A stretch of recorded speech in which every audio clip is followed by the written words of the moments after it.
Hey, what's up, everybody? Welcome to Views from the John, or VFTJ, for Monday, October 13th. And I'm your host, Juan No Mas Trabajo. How are ya? I'm just checking in on ya. VTFJ. Why can't you just say the goddamn name Views from the John? I reckon everything is a damn acronym now. You know, stick your fucking DVD in your DVR, then your HD TV, the USB to the HDMI, and OMG FML, the IG is on the DL. Fucking Christ, why can't you just simplify everything? Why can't you just say Views from the John? You gotta say the fucking VTT fucking FJ. Christ almighty. How are you, everybody? It's your boy. It's your. Finish that, man. Finish that. What's up, everybody? So how are you? It's Monday. Monday. It's Labor Day. Yet there's people all around doing labor. Isn't Labor Day about having a day of not having to do labor? I don't know. I'm working it. There's no lack of labor for me. Wait a minute, it's not fucking Labor Day, is it? What the fuck day? It's Columbus Day. Jesus Christ, oh, I fucked up. Alright, Columbus Day. What is Columbus Day? Columbus Day, right? What is Columbus Day about? Christopher Columbus? How he discovered America? Are we still talking about Christopher? He didn't discover America. There are already people here. He just happened to land someplace and say, hey, this is my shit now. Right? Christopher Columbus, right? The Nina, the Pinta, and the Santa Maria. The ships, right? I even heard Christopher Columbus had a UFO story on his trip over to America.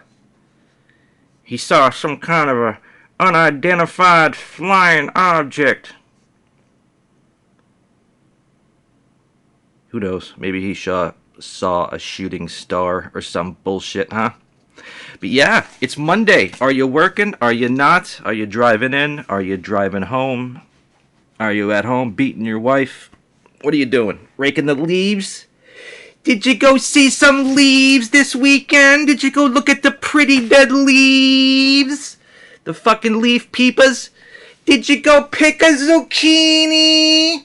Did you go pick out a pumpkin? Did you pick some fucking, a wreath?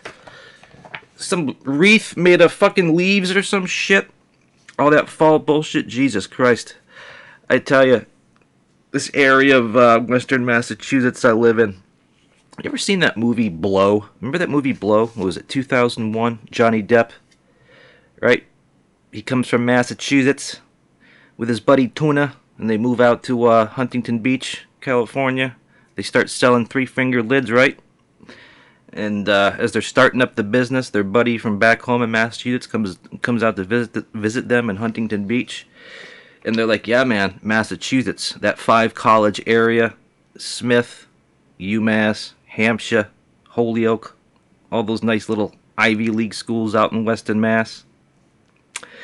This is a very popular place. It's very touristy, you know.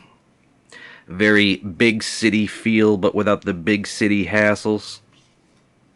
Not a lot of crime. Very progressive thinking people.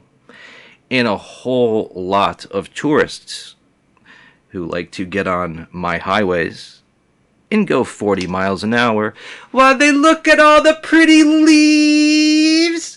Look at the yellow ones. Look at the brown. Look at the orange colored ones. Holy shit, people. Alright, I'm going to tell you all about my leaf peeping story this weekend. Okay? I didn't go out seeking to peep leaves. I just got stuck in the horror that is the people that come into the Northeast United States to look at a bunch of dead leaves on some trees. But yeah, What'd you do this weekend? Anything exciting? Let's see, what the fuck did I do? Let's see, well, geez, last night, God, some great sports over the weekend, man. Playoff baseball. Does it get any better than playoff baseball? Right? You had the American League Championship Series last night. Game 2, Yankees, Astros. God damn, that was a good game, huh? Jesus. Bottom of the 11th inning, Carlos Correa hits a walk-off homer. Opposite field for the win. The crowd goes nuts. Did you hear how loud that crowd was? I've never been to the Astros stadium. I haven't. I need to. But man, does that stadium rock. I mean, I don't know if they're pumping in any artificial crowd noise like other teams have been suspected of doing, but that crowd, man, was just deafening through the TV set last night.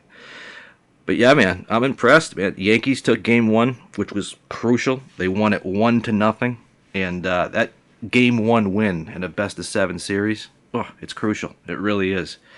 You know, if the Yankees hadn't pulled out that 1-0 victory in game 1, they would have been down 2-0. You know, and look at, I don't know. This is a great series, this American League series. Talked to a couple fellow baseball friends of mine last night. I said, "Are you watching the game?" "Nope, we're watching a movie." Oh, Jesus. All right. It's playoff baseball, people. If you love baseball, I don't care if your team's not in it. You were watching the game last night.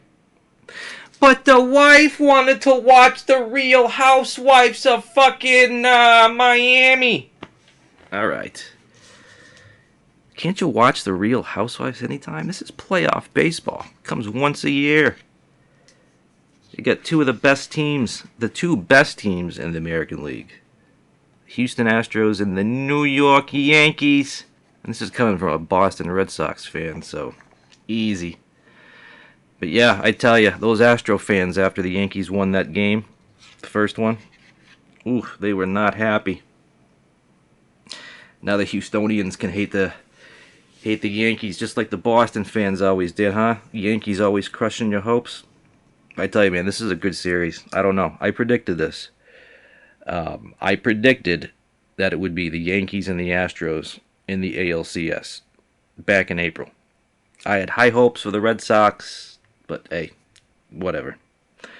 But yeah, I predicted this. What I did not predict was the Dodgers getting knocked out of the first round. And I didn't see St. Louis coming. I saw them surging at the end of the season there.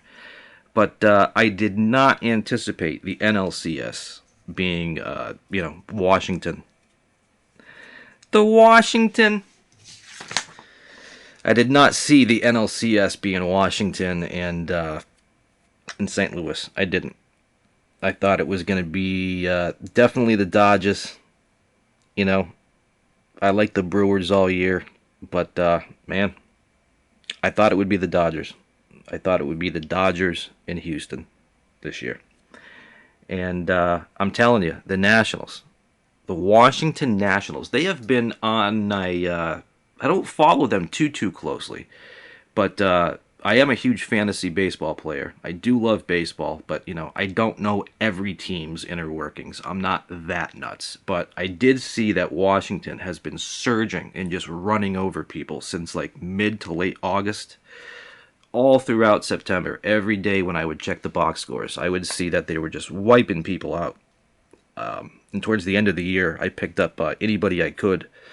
The only person I could pick up that was being productive that was still on the waiver wire was Howie Kendrick.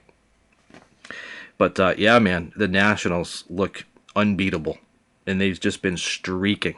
And I don't know. I think we're going to see the Nationals. The Nationals are going to represent. Your Washington Nationals are going to represent the National League. I think it's going to happen. And the way that they're playing right now, I don't know. It should be a good series, no matter if they face the Astros or if they face the Yankees. But, yeah, man, congratulations to the Nationals. They have just been kicking ass, firing on all cylinders, the whole second half of the year. And, yeah, I'm happy for them. But I don't know. It's a Washington baseball team. You know who lives in Washington? The Donald. Are people blaming him yet for it?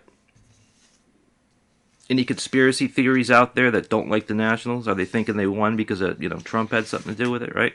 That's a popular thing to do nowadays, right? I'm not a Trump fan, but people are using the Trump card, right? Wasn't that? I think that was already a statement, wasn't it? Like a saying, the Trump card. But now it's like a literal thing, right?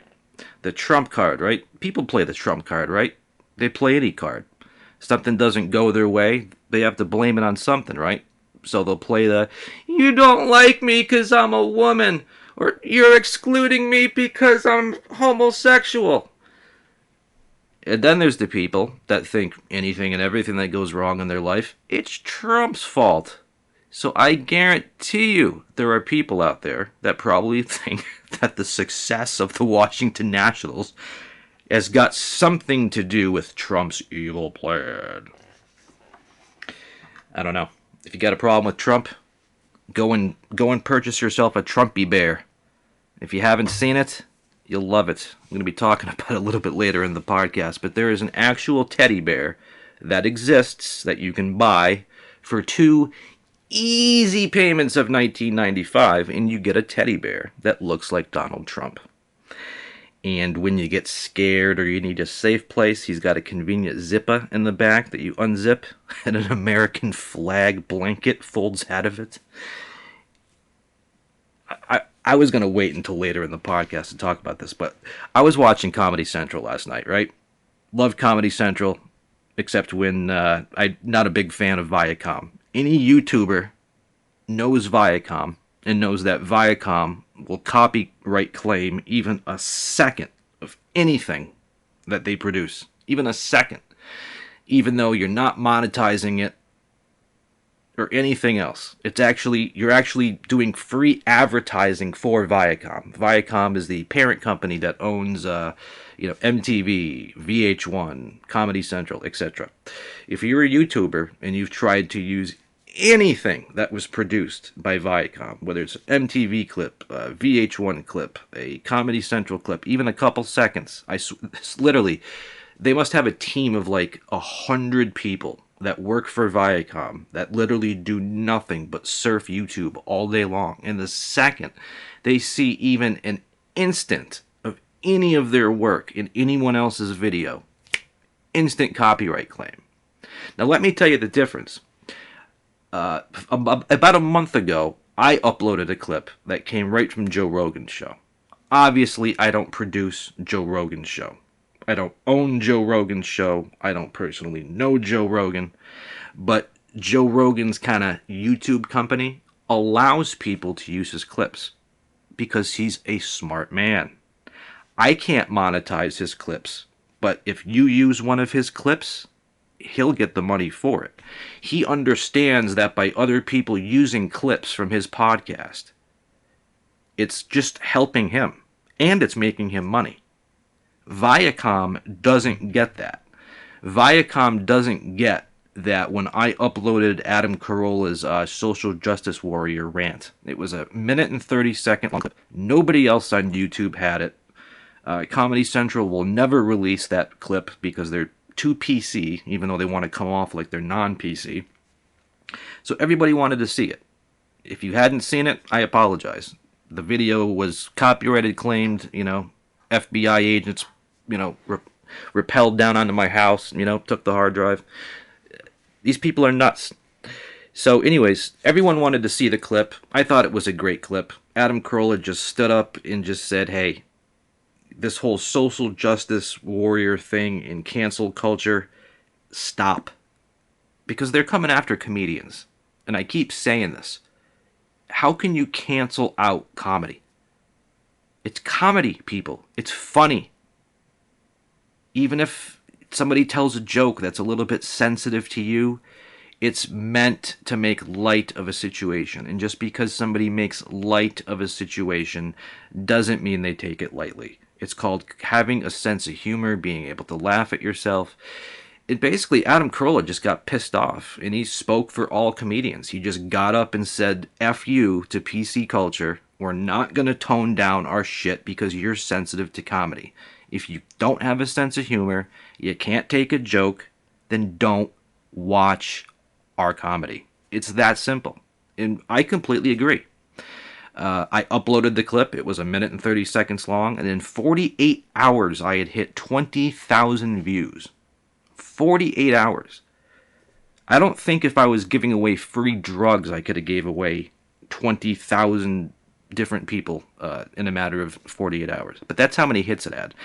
And of course, all it was doing was making people want to go onto Comedy Central and watch the whole roast. Right? But no, Comedy Central and Viacom doesn't think that way. Copyright claim. Instantly. Hurt my channel. Take it away. Now what? Nobody can watch it. All I was doing for you, Viacom, or anyone else, was advertising for you. As a YouTuber, if I take someone else's clip and then put my production label on it, which I do, not because I produced it, but I did screen capture it and go through the effort of editing the clip for you, alright? It's just, it's free advertising. It's a win-win. It drives traffic to your station. You're able to share the things that you like with your fans on your YouTube page. And you're also helping advertise for Fox, Seth MacFarlane, and Family Guy. It makes people want to go now see the episode. You know?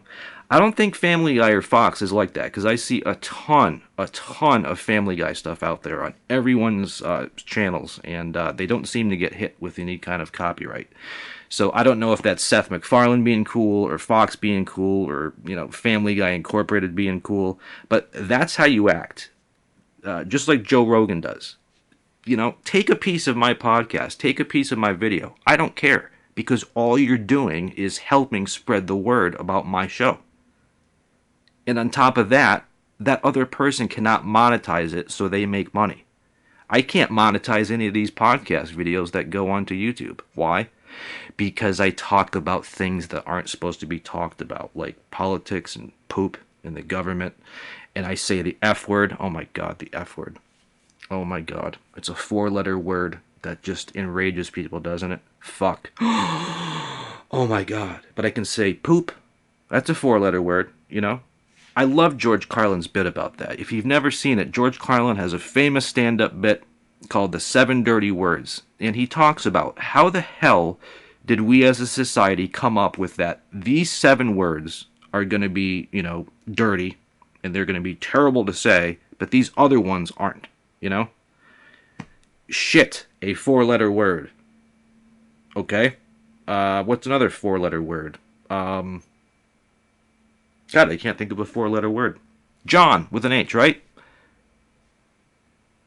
What if all of a sudden we said that the word John was going to mean the same thing as fuck? Now all of a sudden anyone says the word John, it's like, oh, you can't say the word John on television? You know? When did we decide that the word fuck was going to be just like cringing to people?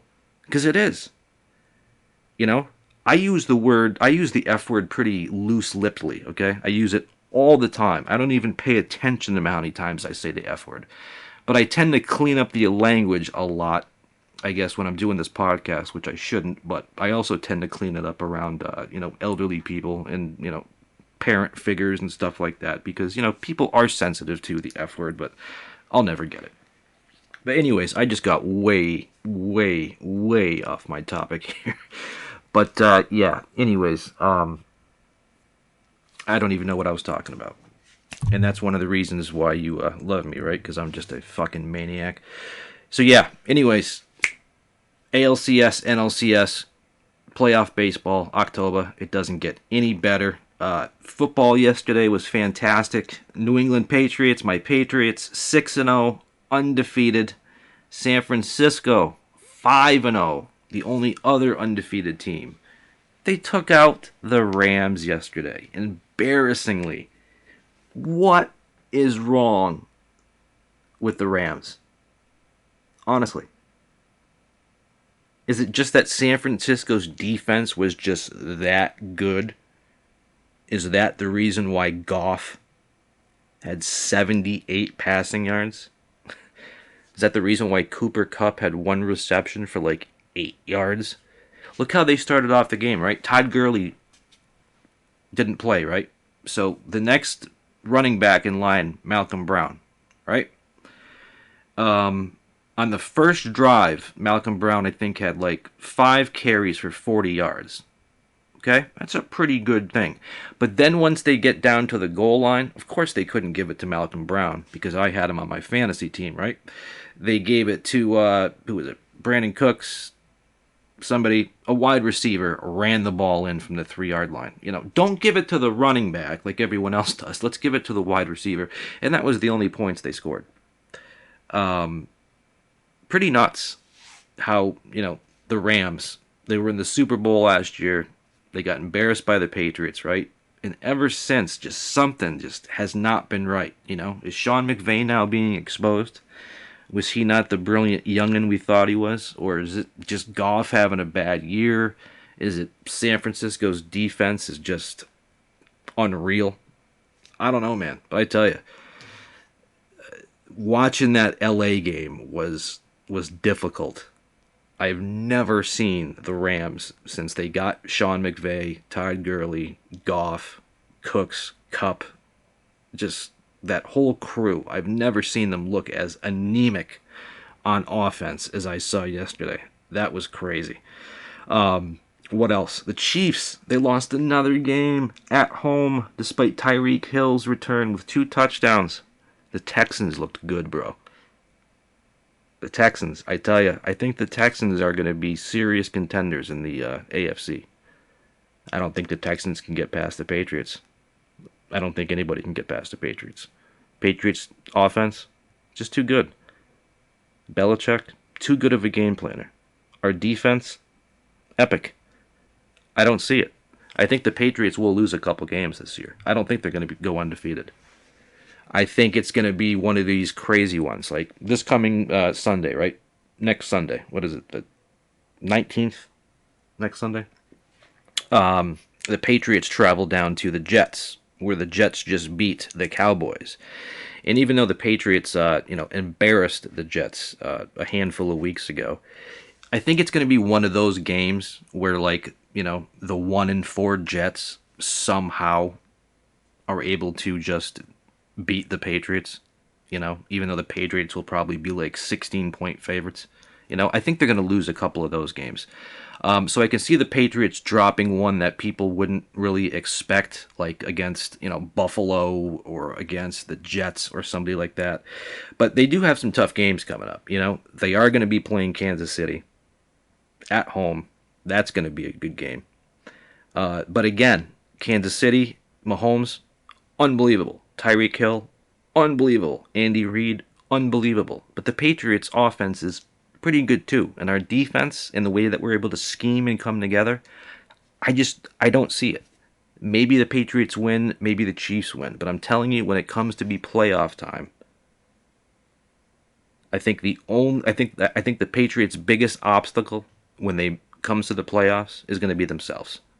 If the Patriots turn the ball over and they don't play like they have been, then they're going to shoot themselves in their own foot. But I think at this point, they're their own worst enemy. The only team that is going to beat the Patriots in the playoffs is going to be the Patriots. I don't see another team being able to beat them when the Patriots are on their game.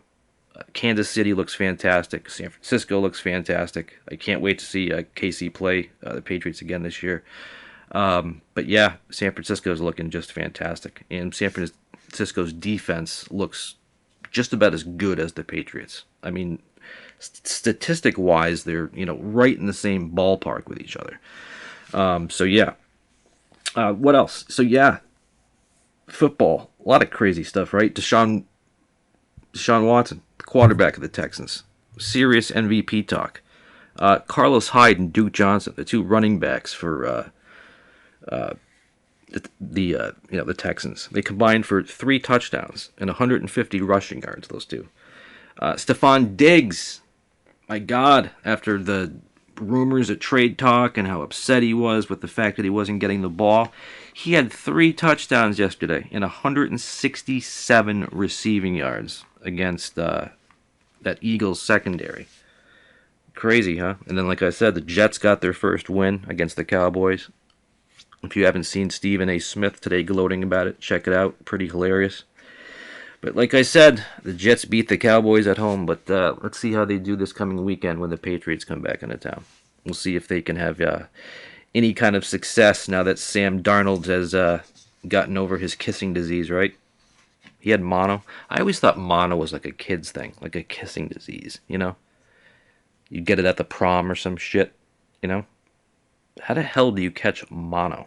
I don't know. I seriously don't know.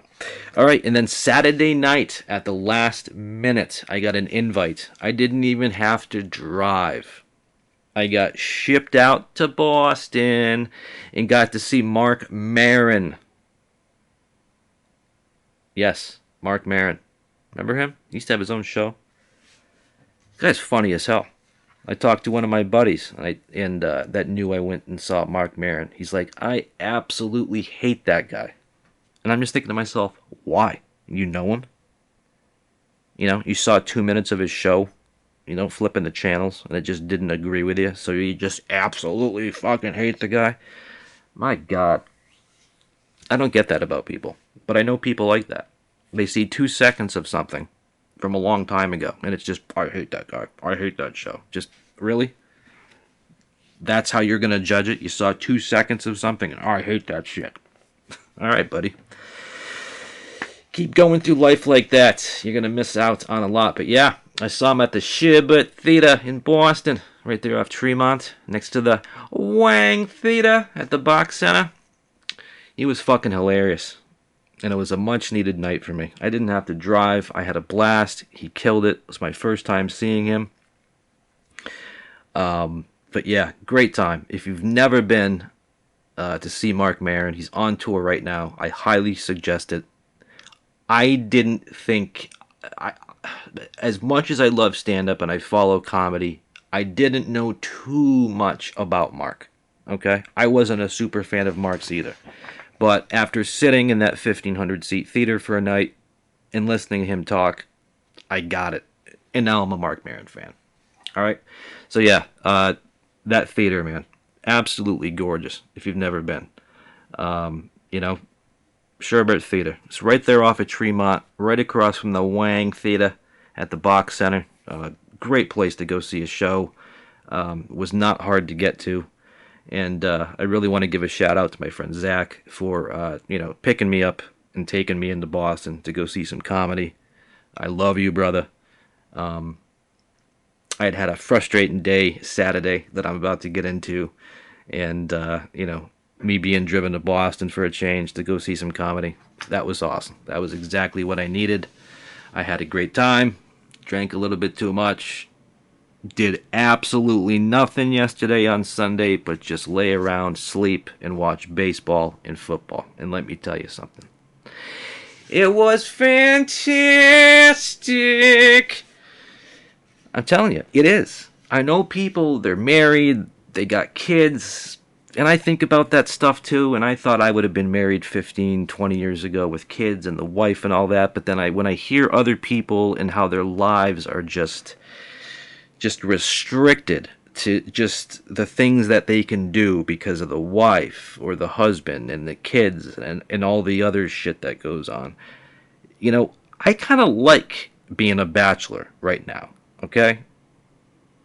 In not having a serious girlfriend, right? Not having a wife, not having the kid. I don't get told what to do. On a Saturday afternoon or night, I get a call from a buddy. You want to just drop everything you're doing and hop on a plane, or you want to just get in my car and just drive into Boston to see Marc Maron? You want to just fuck off and go here? I can do that. I can do that. Literally, other people that have wives and the girlfriend thing and, you know, they work normal jobs, they can't. They have to, you know, look in their friggin' calendar and pencil you in on a fucking Wednesday night at, you know, 8 p.m., right, to hang out for an hour. It gets frustrating, man. It really does. It gets frustrating when you know, I'm at the age that I am, and I'm single and just loving it. So much freedom to do just anything I want. You know, I don't have any single buddies. Everyone's got the wife and the kid, and, you know, they can't do this, they can't do that. You know, they got to do this, you know. So, thank you, Zach, Thank you for removing me from the toxic environment that was my Saturday and bringing me out to Boston to see some great comedy. I had a fucking great time. Friends, the I in friends means they include you. And this dude knew I was having a tough day. He's a friend. He reached out. He included me. And Zach, you will never know how much that means to me. I fucking love it. I really do. I'm surprised by it. I really am. I feel like I go so far out of my way to help people and to think about other people and to include them, you know. And when somebody takes the time to actually think about me and say, hey, you know, he's having a rough day. I got an extra ticket. I'm driving out to Boston to see Mark Maron. I'm going to bring my boy John. That's fucking awesome. That's fucking awesome. It is. Isn't that awesome? When somebody thinks about you first and invites you to go do something. Isn't that awesome? I love it. It's great. It's really great to feel like you're appreciated and wanted, isn't it? It's really not difficult. When I used to manage a restaurant and a bar, one thing I used to do, because this is how I wanted to be treated when I was not a manager. But as a manager, every single employee that would walk out every night after their shift, I used to shake their hand and thank them. Even if they had a bad night or didn't really do any work, I would thank them. Because I know that even getting a small thank you from a boss or a job well done can actually make your night. You actually go home feeling like you fucking did your job, right? You feel good about it. Just a simple fucking thank you from a manager literally would change my night. I would hardly ever get it. But I would make sure that my staff knew that I appreciated them, I saw what they did for work, and I thanked them. And even if there was a particular person that had a rough night, that fucked off, I would still thank them. Thanks for a great job tonight. We appreciate you. I would say that every night to my staff, and I think it seriously helped. It helps me. Who wouldn't? Who doesn't like to be noticed? Who doesn't like to be given a pat on the back and say, hey, I noticed what you did, and you rock. Just that acknowledgement. That's it. Nobody needs to stroke my ego or suck me off. Just a simple, every now and then, hey, I love you. Hey, you're appreciated. Hey, we hear you. It's awesome. It's all people want to hear, you know? I don't know. But let me tell you, right? Let me tell you what my first part of my Saturday entailed, right?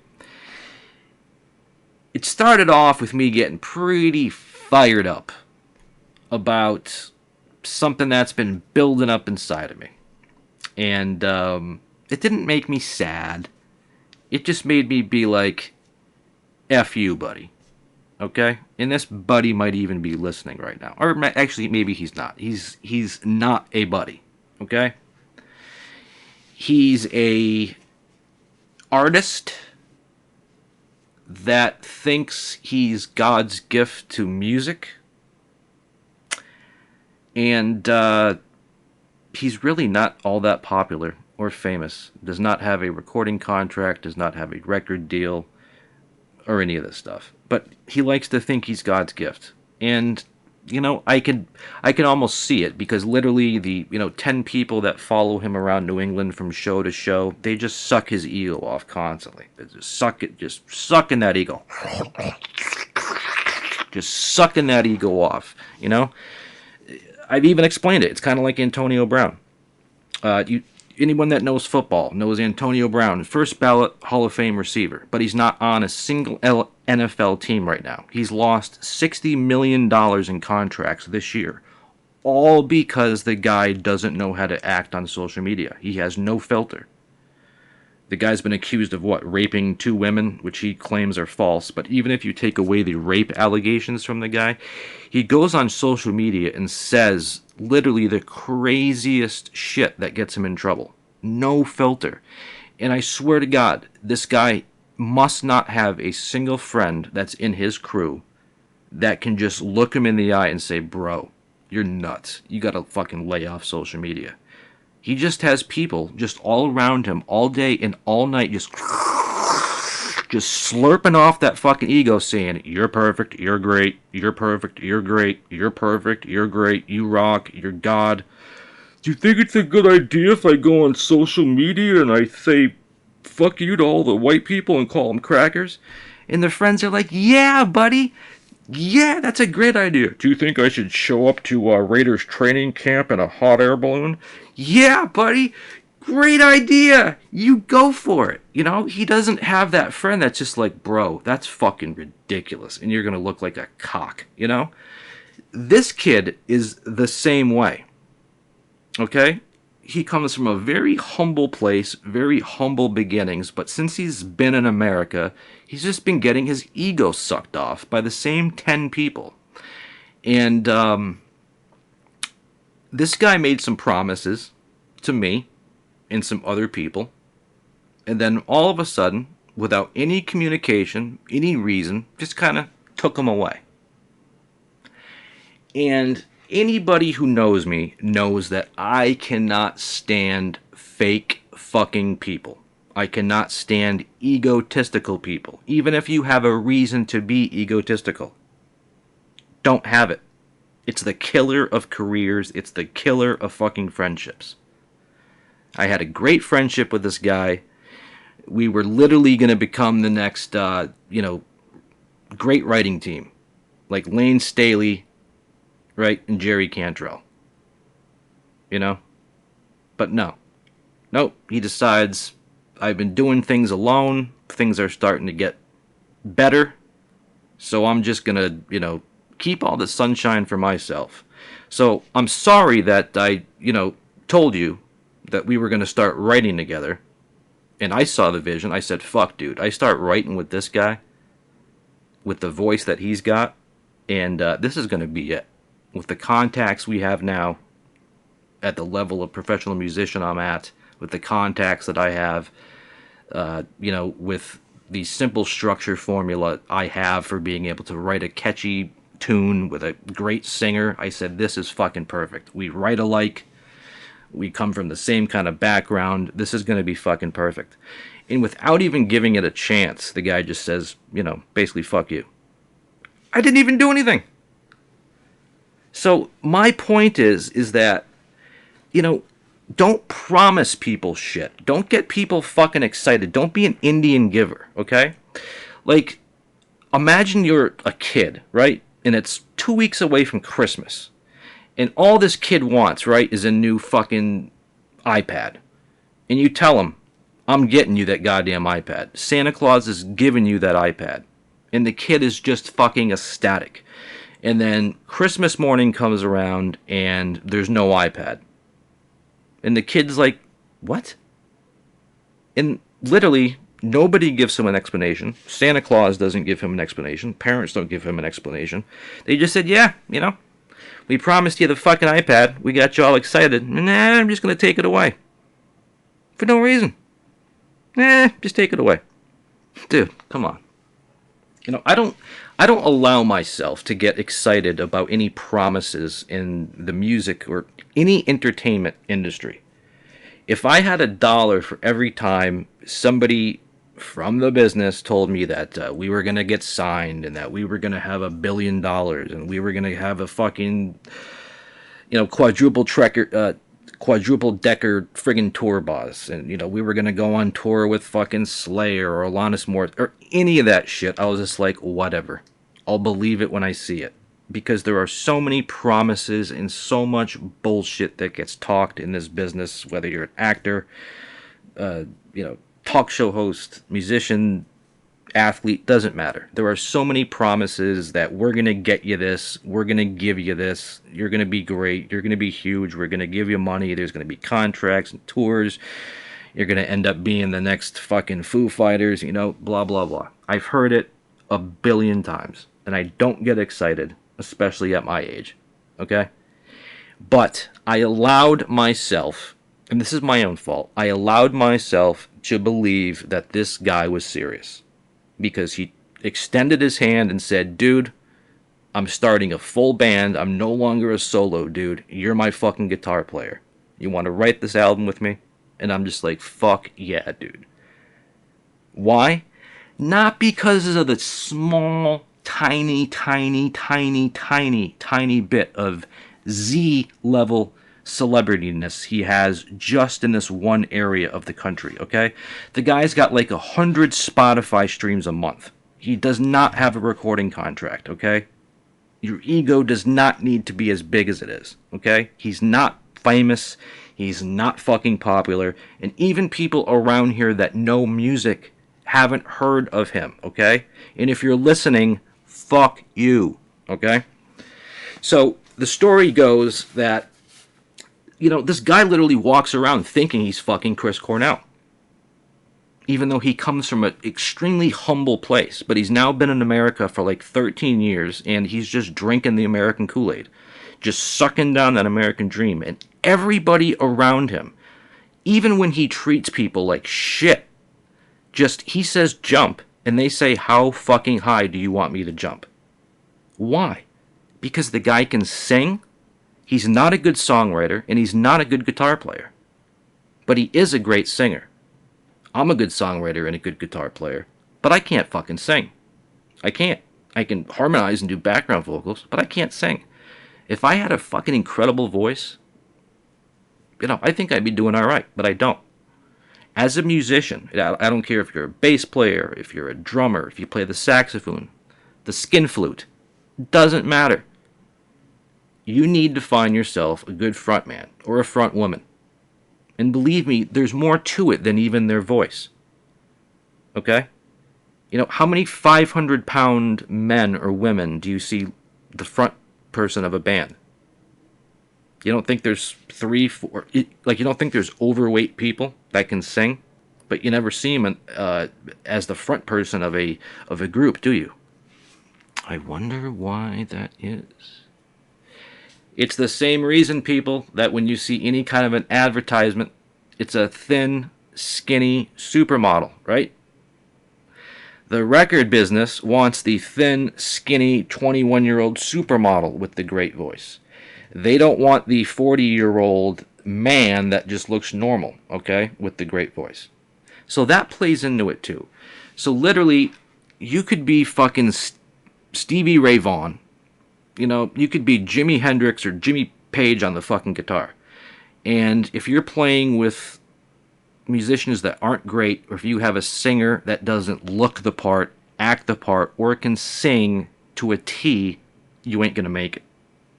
And as I explained in the last podcast, there's even bands out there that have the whole package, that have been doing it for 20, 30 years. And they don't have a recording contract.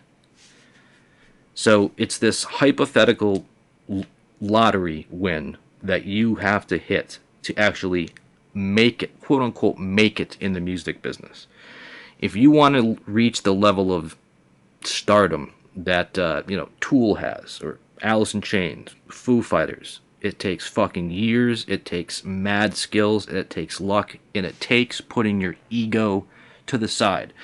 What this person doesn't realize, because they never gave it a chance, and they never really got to know me, it was always hanging out at shows, by the merch table before or after. There's only a couple times we hung out outside of anything music related where we just chilled, okay? Had this guy given me more of an opportunity, he would have realized how compatible we would have been writing. Had he listened to any of my new album that I'm working on, he would have realized that it's essentially exactly what he wanted to write. What is the problem? This guy knows me. I'm not some fan or some idiot that's trying to ride on his coattails, because he doesn't have much of a coattail to ride on. The only reason I was interested in him, just like I would be interested in any other musician, was that the guy's got an incredible fucking voice. In my whole life, I've been looking for somebody that could fucking hold a note. I can't. And it is extremely difficult to find a really good male or female vocalist. Okay? And there's no doubt this guy is a great male vocalist. But he's killing his career and he's hurting himself because of his ego, because of the way he treats people. He's burning bridges. And I'm not trying to be egotistical here and saying that I'm the world's best songwriter. I just know for a fact, and other people do too, who have been pushing me on him, that we are so much alike in the way that we write and our style of music, okay? That if you had put us together, two different ingredients, had you put us together, we could have created something fucking spectacular, I mean, look at Aaron Lewis, right? Aaron Lewis has got a career as a solo artist. Aaron Lewis also has a career now as a country artist, and Aaron Lewis also has a career as the frontman of Staind. That's 3 different projects, all successful. Imagine if Aaron Lewis never hooked up with Mike Meshach, and they never formed Staind. Imagine that. And that's essentially what this kid has done.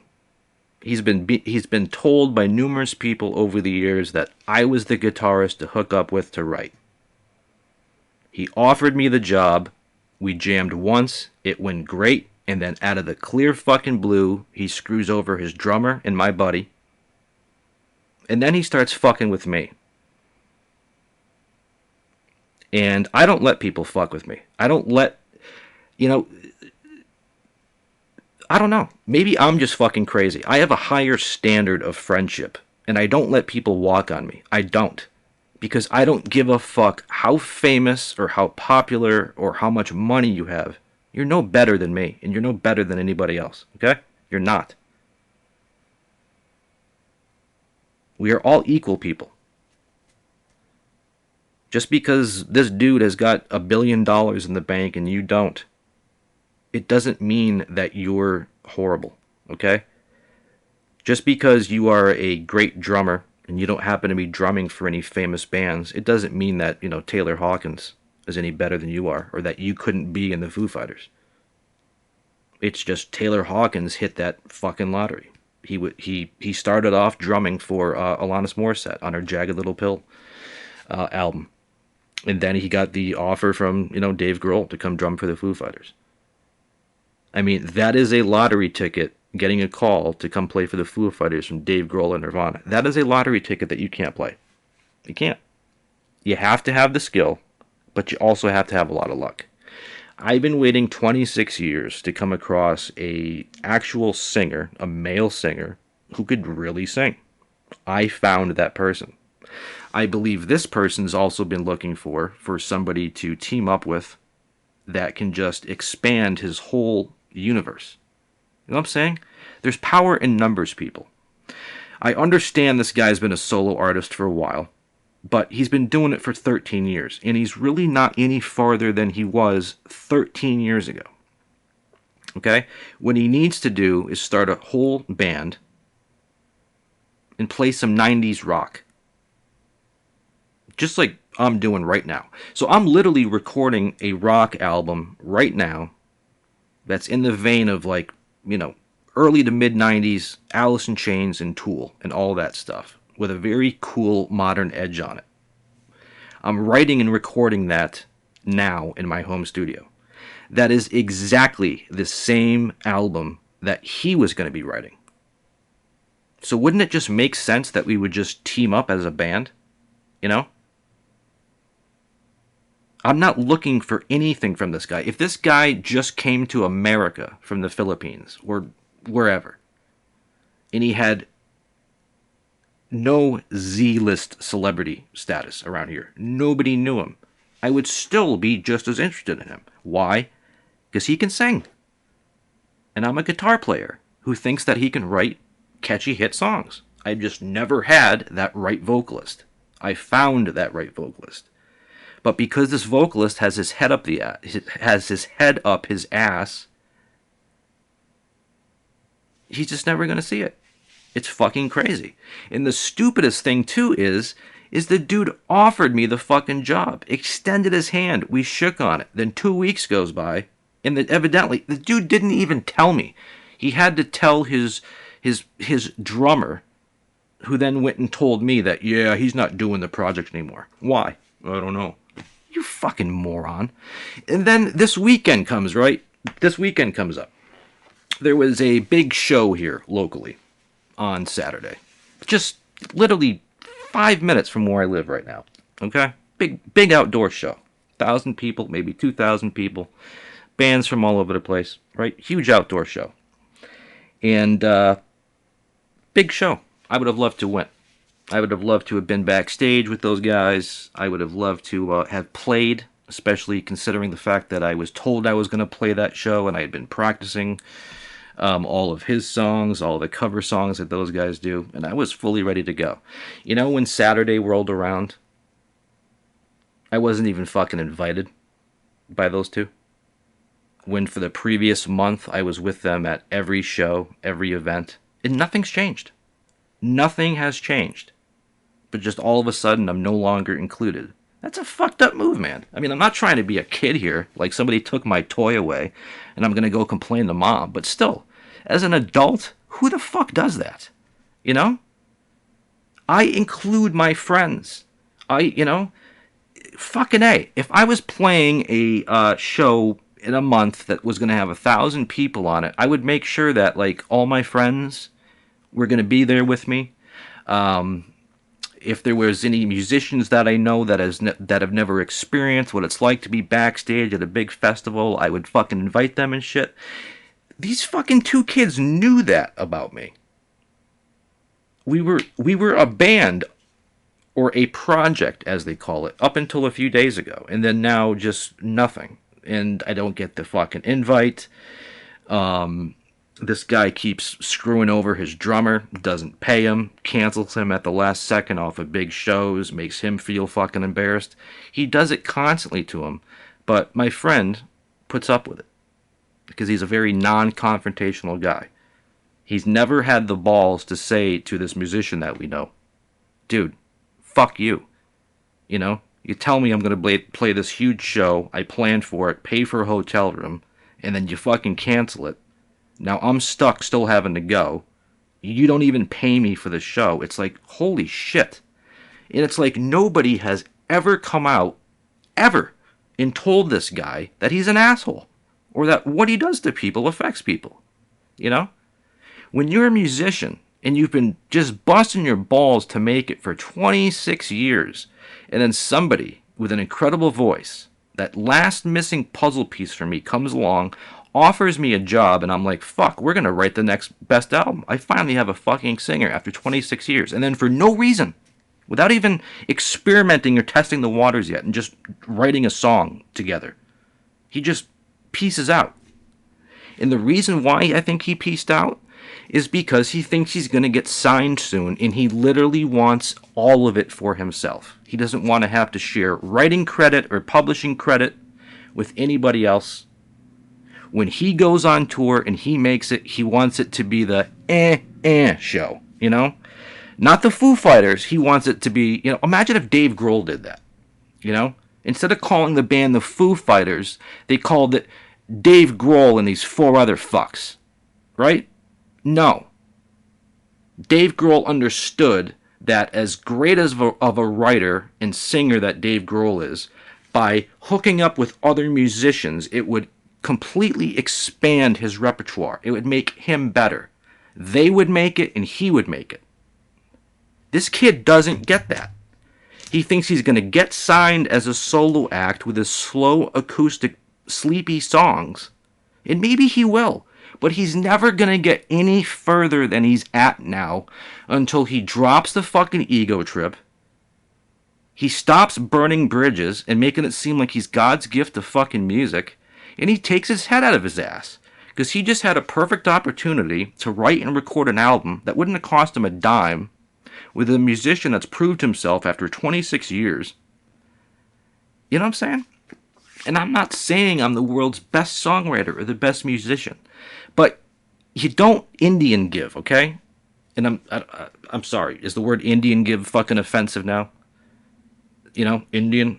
Fucking Jesus Christ. All right, so yeah. Anyways, people, the next time you promise anybody anything, hey, I'm going to take you to the, this, that, and the other thing, and then you fucking cancel on them, just put yourself in their shoes. You know?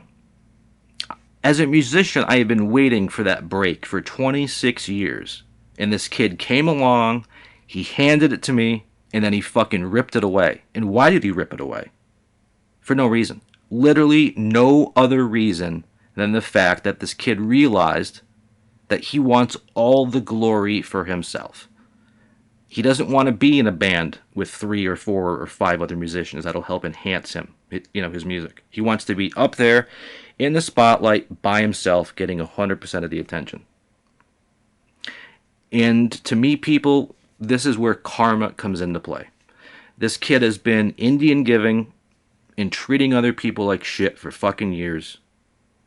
He's blinded by greed, blinded by ego, and eventually it's going to come back and it's going to bite him in the fucking ass. It is.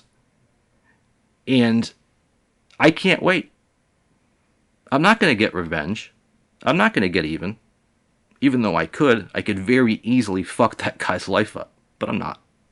I've moved on and called him an asshole, said my piece on my podcast. Hopefully he'll listen to it.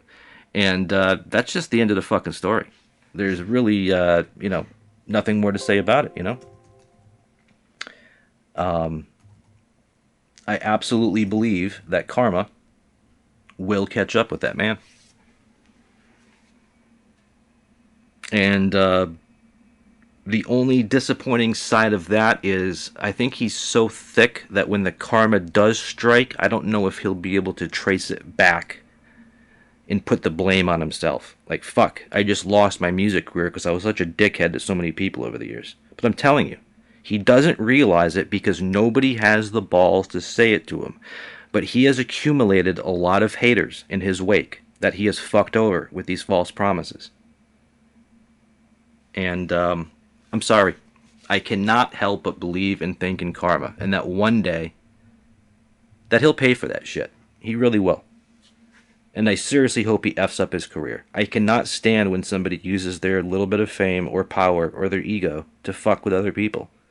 And when you fuck with me, I get angry.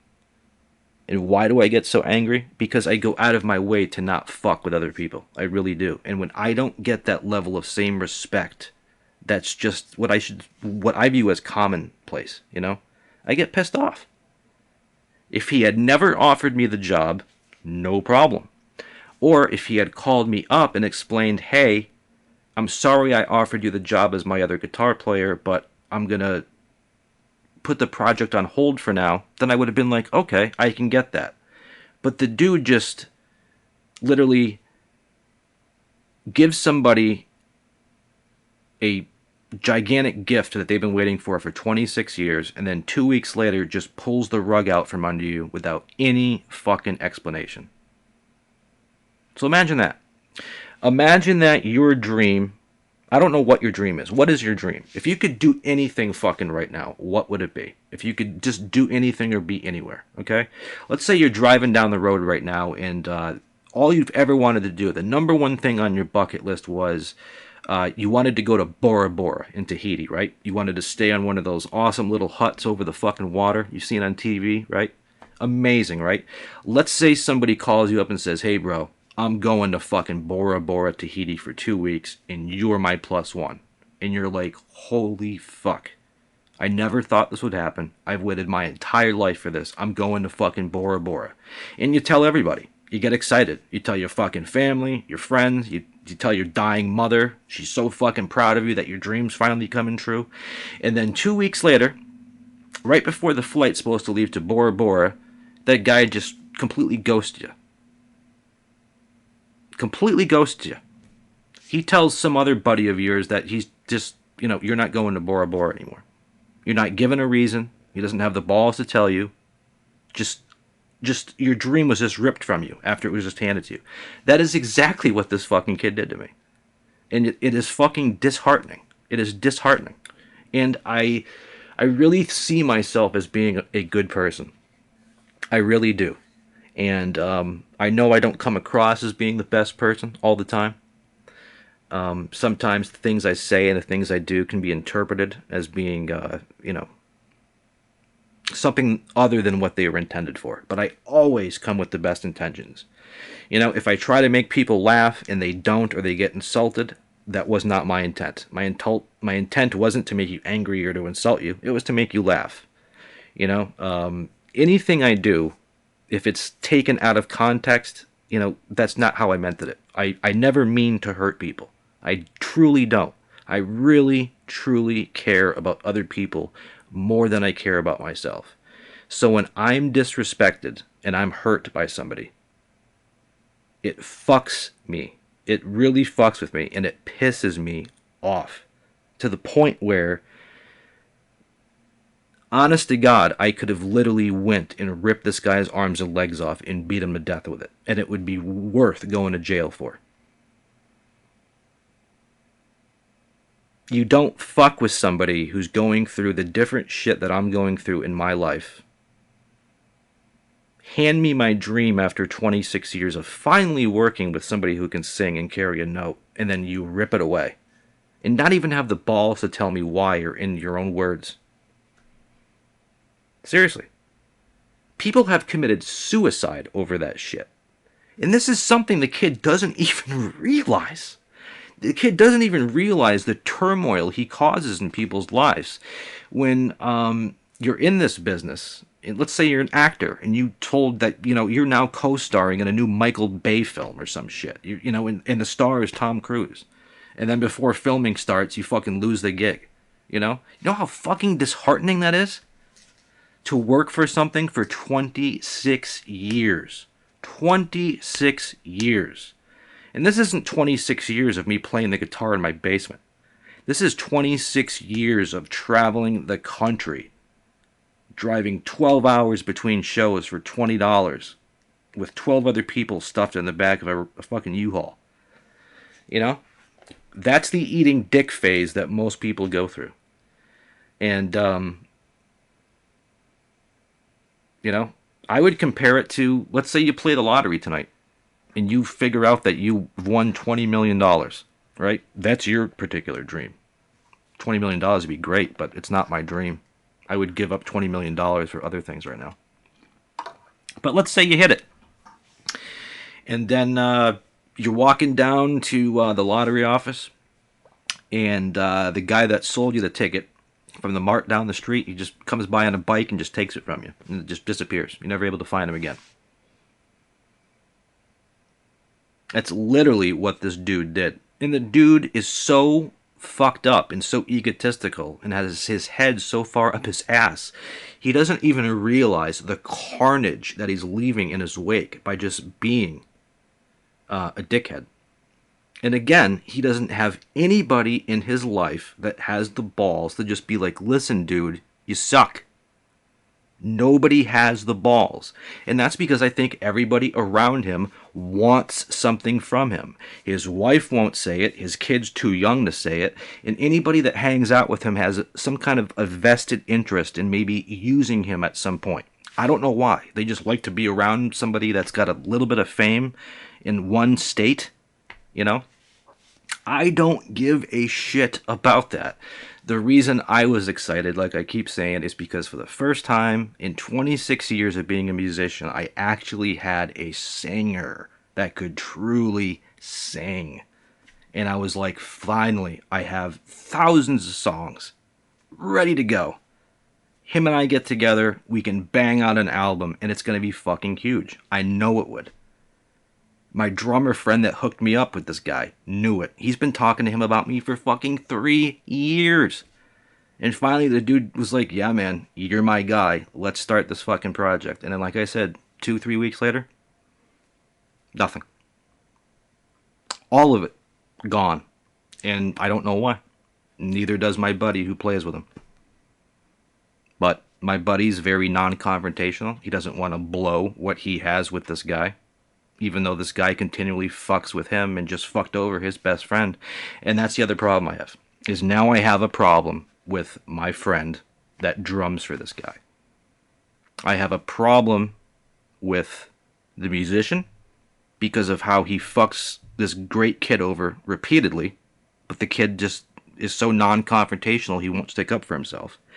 And now, this kid is starting to fuck with me, his best friend. And when somebody fucks with my friends, I say something. I haven't said anything to this kid because I don't want to ruin what this kid has with him, even though I think he's wasting his time. You know? Why do we go out of the way for people when they treat us like shit? I don't get it. Because I love him. Because it's fun. Because someday he might get a recording contract. No, man. Don't ride on someone else's fucking coattails. You know, I was upset about this for a day. I'm talking about it now in the podcast because I'm just trying to be 100% real with y'all. And I've moved on from it. This guy is not the only singer out there. He was not my ticket out. I create my ticket. I create my own destiny, not him.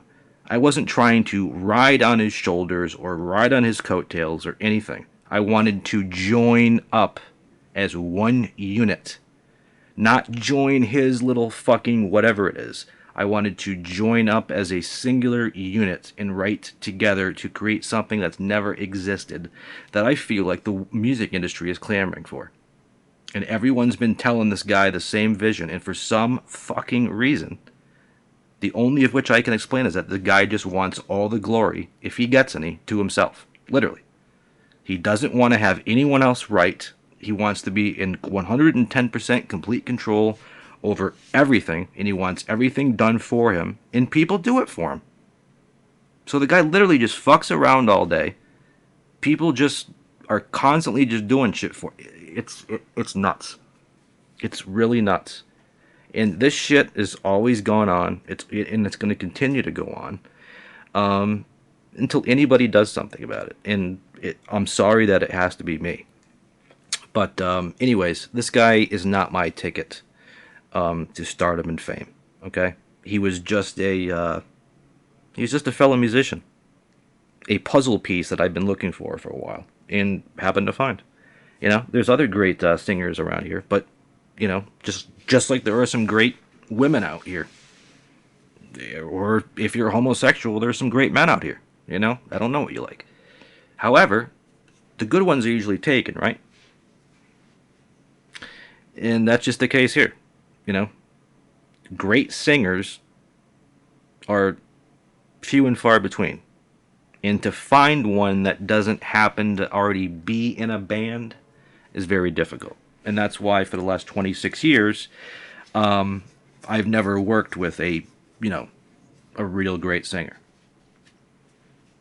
And as great as of a singer as this guy is, you are a piece of shit, sir, as a person. You are.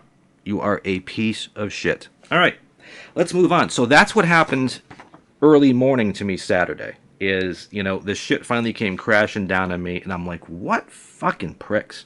And then I find out they went to fucking breakfast, and I didn't even get an invite to just even chill in the green room with them at the fucking show. And I'm just like, holy shit. I went from being in this band and was supposed to play this gigantic show with like 2,000 people there, and now, not only am I not in the band and don't know why, because it's never been told or explained to me, but I'm not even being invited like I was before I got the band offer to hang out with them. You know, there was other musicians I know that were on that bill that I could have got into last night, but I really didn't want the confrontation. I really didn't want to see either one of those motherfuckers. I still want to repair my friendship with my buddy, but that other fuck, that musician, I don't give a shit if right now I have just slammed the nail into the coffin of ever working with him again. I don't want to work with him. I don't. I'm sorry. You know? Another great buddy of mine told me to put up with his bullshit. That was up until he found out what he did. And he's like, he didn't just offer you that shit and then just take it away for no reason. I'm like, yeah, he did. He's like, okay. Cut ties. He's like, that's fucked. Singers are few and far between, but you don't want to work with a guy that fucking does that shit. Because just imagine if that shit hadn't come out and he did that, and then like 3 years from now, we're in the middle of a tour who knows what the fuck else this guy's gonna do? You know, if he fucks with people like that, you know, imagine what he might do to somebody else in the future. So just be wary. You're a lucky MF that I have not said your name on this podcast yet. You really are. And you're also lucky I haven't broken your legs, because it would almost be worth it to me to get arrested for breaking your legs, just to have the sheer joy of seeing somebody cause you pain because of the pain that you have caused so many other people. It's an eye for an eye, and I can only hope. I'm not going to break your legs. I'm not going to do any of that shit. I've moved on. I'm talking about it now. But as God is my witness, I swear that karma will come back to haunt you. It truly will. And you made the biggest mistake of your life by doing what you did to me. You really did. And I know you can't see it, because you obviously didn't see it before. You don't. You can't see it. But when my album comes out, and you hear that fucking shit, and when I pass you on our way to the top, you're gonna fucking realize how much you fucked up. And I can't wait. I can't wait to have a front row seat to when me and my group of musicians scoot right fucking past you, even though you've been in this area for fucking 13 years. You're stale, bro. You're egotistical, bro. And you fucked yourself, bro. We lie in the beds we make, and your bed is fucking messy. Your breath stinks, and you're a dickhead. That's all I gotta say. So yeah, that's how I spent the first part of my Saturday. Then, let me tell you what happened, okay? And this is the great part, okay? I had to drive right up the middle of this shit show. What shit show am I referring to? The Let's Go Pick a Pumpkin! Let's go look at the leaves! Let's go get lost in a corn maze! You pumpkin pie eating motherfuckers, holy shit. I'm telling you, man, if this area didn't already have enough tourists, when the leaves change colors up here, everybody loses their fucking minds when the leaves on the trees die, okay? Oh, look at the dead brown leaves! Oh my god, the fucking leaves! Holy shit, people. Let me tell you something. I've seen leaves when they're green and they're alive, and when they're dead. And they're a lot cooler when they're when they're green, alright? But holy shit, the fucking traffic, the horror show. Alright, I don't know if you live in a touristy area of the world or the country, but this is a very high tourism, little like 20-mile radius area that I live in. But in the Northeast United States, every fall, when the leaves change colors, you got people that fly here from all over the world. And just think about that concept. People are flying to Massachusetts, Connecticut, Vermont, New Hampshire, Maine, you know, to see the leaves. To see fucking leaves. The leaf peepers! And holy shit. As if traffic around here wasn't nutty enough, just because of the influx of people and the tourism. But when the leaf peepers come out, you'd think they had never seen a fucking leaf before, okay? These are leaves, people. I know they look pretty because they turn brown, but so does my shit. That's another thing. Are you one of those people?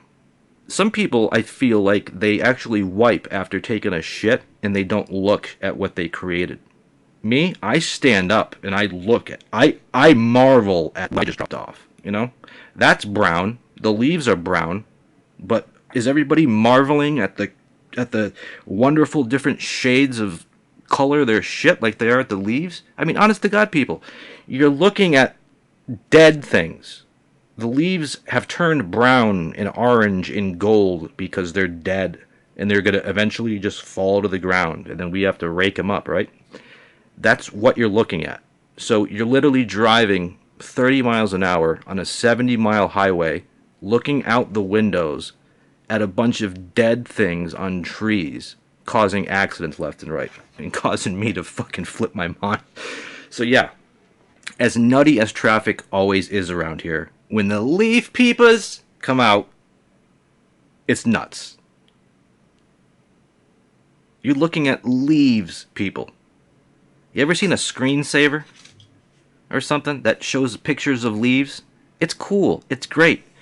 Go on to one of my friggin' social media pages. I also do photography. You'll see a really great shot that I took in Massachusetts last year of this dirt road that I was riding my four-wheeler on, and it was just lined with the beautiful leaves. It's a cool picture, okay? But I really don't think that you need to make a vacation out of it and fly here, okay? Just to see leaves, okay? There are locals that are trying to drive behind you on some of these highways and back roads that are just trying to get to work or home, and you're literally going half the speed limit, not even looking where you're going, so you can look at the fucking leaves, right? So I'm telling you, I mean, I had to take a trip Saturday afternoon before I got the invite to Boston, and I had to go up into New Hampshire, okay? In New Hampshire, like I explained on the last podcast, where I live, it takes me 30 minutes to get into Connecticut, Boston, New Hampshire, New York. It doesn't matter, okay? So I had to go up to New Hampshire, right? Saturday afternoon. And I'm dealing with all of these people with the New York plates and the friggin' rent-a-cars, and everyone's going nuts, right? Looking at the leaves. The leaves are so pretty, right? They're all at the fucking peak color right now. And I swear to God, as I was driving around, if that wasn't heart attack enough inducing, I don't know what is. But literally, these drivers are like a combination of Stevie Wonder, Michael J. Fox, and like Napoleon, all inside of a foreign object with no gas pedal, no blinkers, and no brake lights. Okay? So just imagine that. You put Stevie Wonder, who's blind, right? Michael J. Fox, who shakes a lot, right? Probably can't drive a car too well. And then Napoleon, just a guy, I don't know what year fucking Napoleon lived, but he lived, what, hundreds of years ago? So if you were to stick Napoleon into a car, do you think he would be able to operate it? No. But this is the level of driving I see around here. It's literally like you don't have any idea what you're doing, you're blind, have Parkinson's, and your brake lights don't work, your blinkers don't work, and for some reason, when a traffic light turns green, your gas pedal doesn't get pushed down. That is another thing that I just can't figure out. Okay? So, drivers around here, especially with the leaves, it's like fucking Stevie Wonder's driving.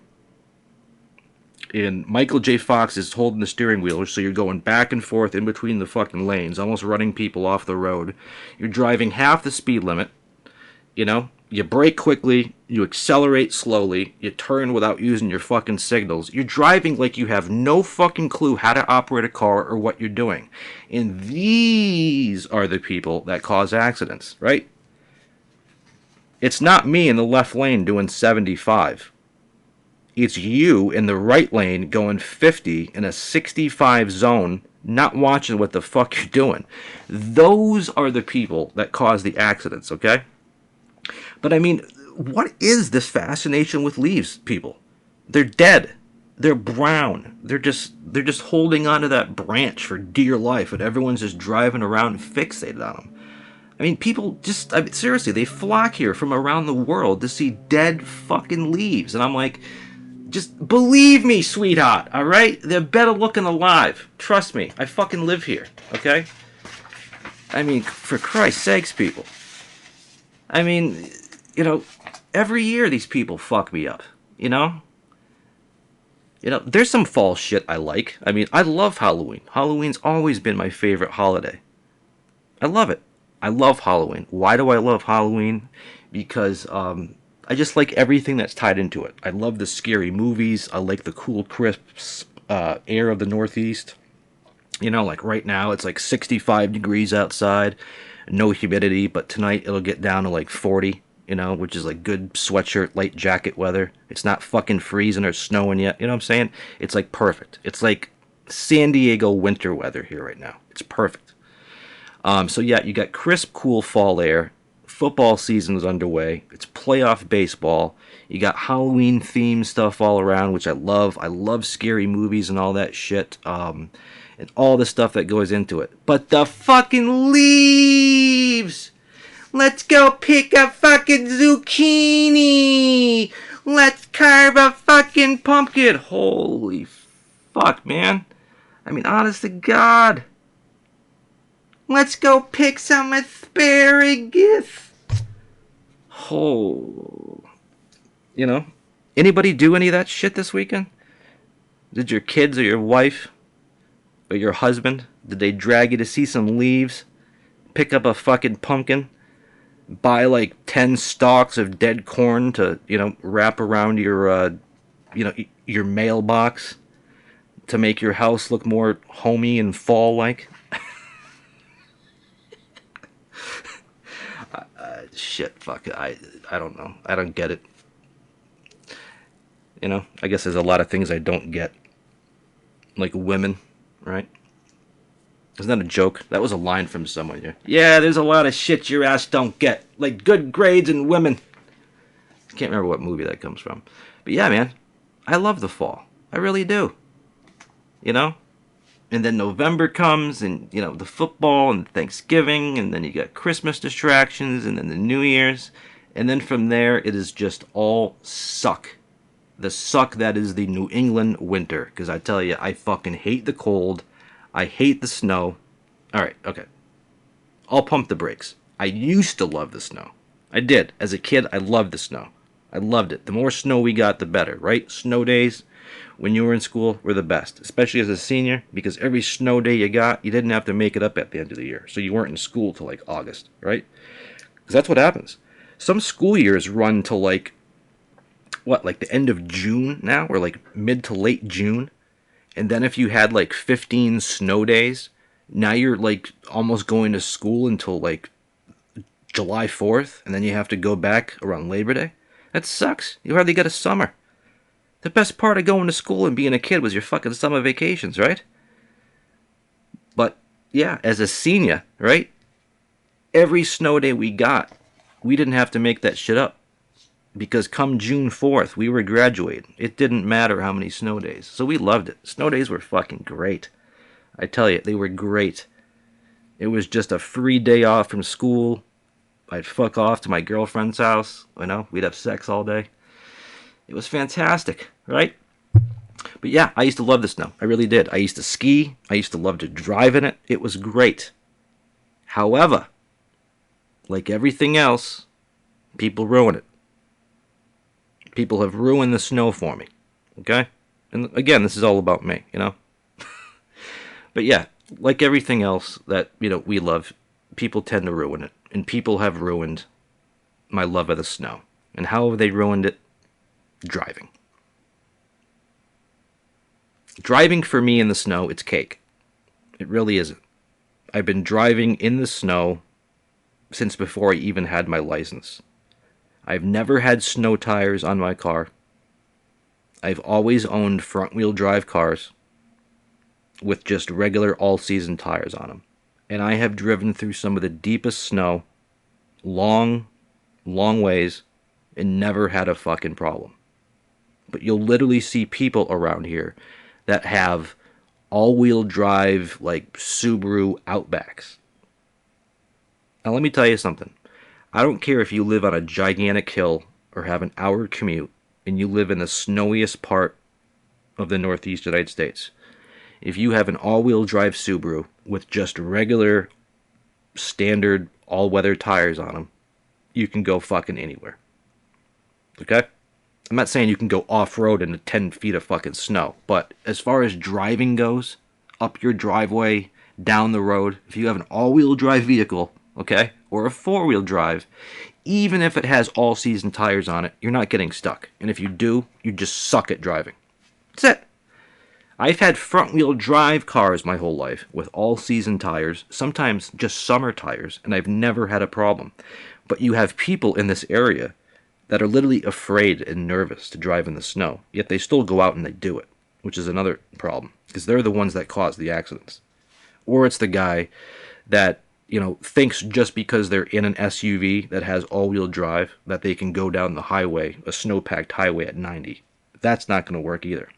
But what really makes me laugh and scratch my head, and I'm still waiting to find somebody that has this setup and then walk up to them and just say, "Excuse me, can I ask you a question? Why the fuck do you have studded snow tires on your all-wheel drive vehicle?" That's like literally putting on 3 condoms when your wife or girlfriend has her tubes tied and are taking birth control. There's just no reason for it. If you have an all-wheel drive vehicle, okay, even if you have bald summer tires on it, you can make it to your destination. You truly can. It just takes what's called a little bit of driving skill, okay? That's all it takes. But people around here will take like a brand new all-wheel drive or four-wheel drive truck, and they'll not only put snow tires on it, they'll put studded snow tires on it. I know if you've never lived anywhere where it snows, you probably have no idea what I'm talking about. But they sell tires. You've heard of tires, right? That go on cars, the rubber things, okay? They sell tires that do better, okay, in snow than the all-season or summer tires that are meant for just, summer, non-snowy driving. So they don't just go out and spend $500 to put snow tires on their already perfectly capable snow vehicle, but they buy the studded ones, which literally have little metal studs that come out of it. Okay? Now, if you had to drive up a 100-degree incline that was ice, I could see you putting studded snow tires if you had to, climb straight up a building that was ice. That's a reason to get studded snow tires on your car. But I'm telling you, people, if you already have an all-wheel drive car, to go and put winter tires or studded snow tires on it is ridiculous. It literally is. It's no different than, already having your seatbelt on in your car, but you have to put on 8 more. It's not helping you. You're just wasting money. And the instant that, you can hear people coming down the road a mile away when they have studded snow tires, because when there's no snow on the ground, the car like hums and you can just hear the metal spikes hitting the road. It's friggin' awful. But so many people do it. And it's just like, holy shit. There's people I know that actually drive like Ford Mustangs or Camaros around here that are rear-wheel drive. If you've never heard of how bad a rear-wheel drive car is in the snow, it's bad, okay? A rear-wheel drive car and even a little bit of snow will hardly go anywhere. But there's people that still live in the Northeast United States that have rear-wheel drive Mustangs that they won't even put snow tires on, and they'll make it through the winter. You get it? The absolute worst type of vehicle to drive in the snow, with the worst type of tires, people make it through the winter here with that car. And then you have people that have the all-wheel drive or the four-wheel drive super big SUVs, and then they put studded snow tires on them. It makes so little sense to me that I've been tempted to literally chase down somebody that does this and ask them to pull over just so I can ask them why. I just want to know. I want to know what made you think that your all-wheel drive Outback just couldn't make it through that 5 inches of snow, that you just had to go out there and get fucking $1,000 studded snow tires. But you know what? I already know the reason. Because they're nervous. Next time you're on the highway, look out your window at the other drivers. If you see somebody that's sitting real close to the wheel and they're really gripping the wheel at 10 and 2, right? Those are the nervous ones, and I see them all the time. Those are the ones that'll be in the right lane, going like 10 miles an hour under the speed limit on a beautiful summer day, and they're, real up close to the steering wheel, into the windshield, and they're just gripping that steering wheel for fucking dear life. You can see the veins popping out in their fucking arms and shit. Those are the scary people. Those are the people who are genuinely frightened to be driving around. And there's people that get frightened when they're driving in the snow, because you can lose control if you don't know what you're doing. And therein lies the problem. Not enough people know what the fuck they're doing behind the wheel of an automobile. They really don't, okay? You take the worst Sunday clueless idiot driver that you've ever been behind, right? Now picture that's every driver around you, and they're all scared to death, okay? You'd think they were driving on a cracking, on ice that was cracking on a lake. They're just crawling, okay?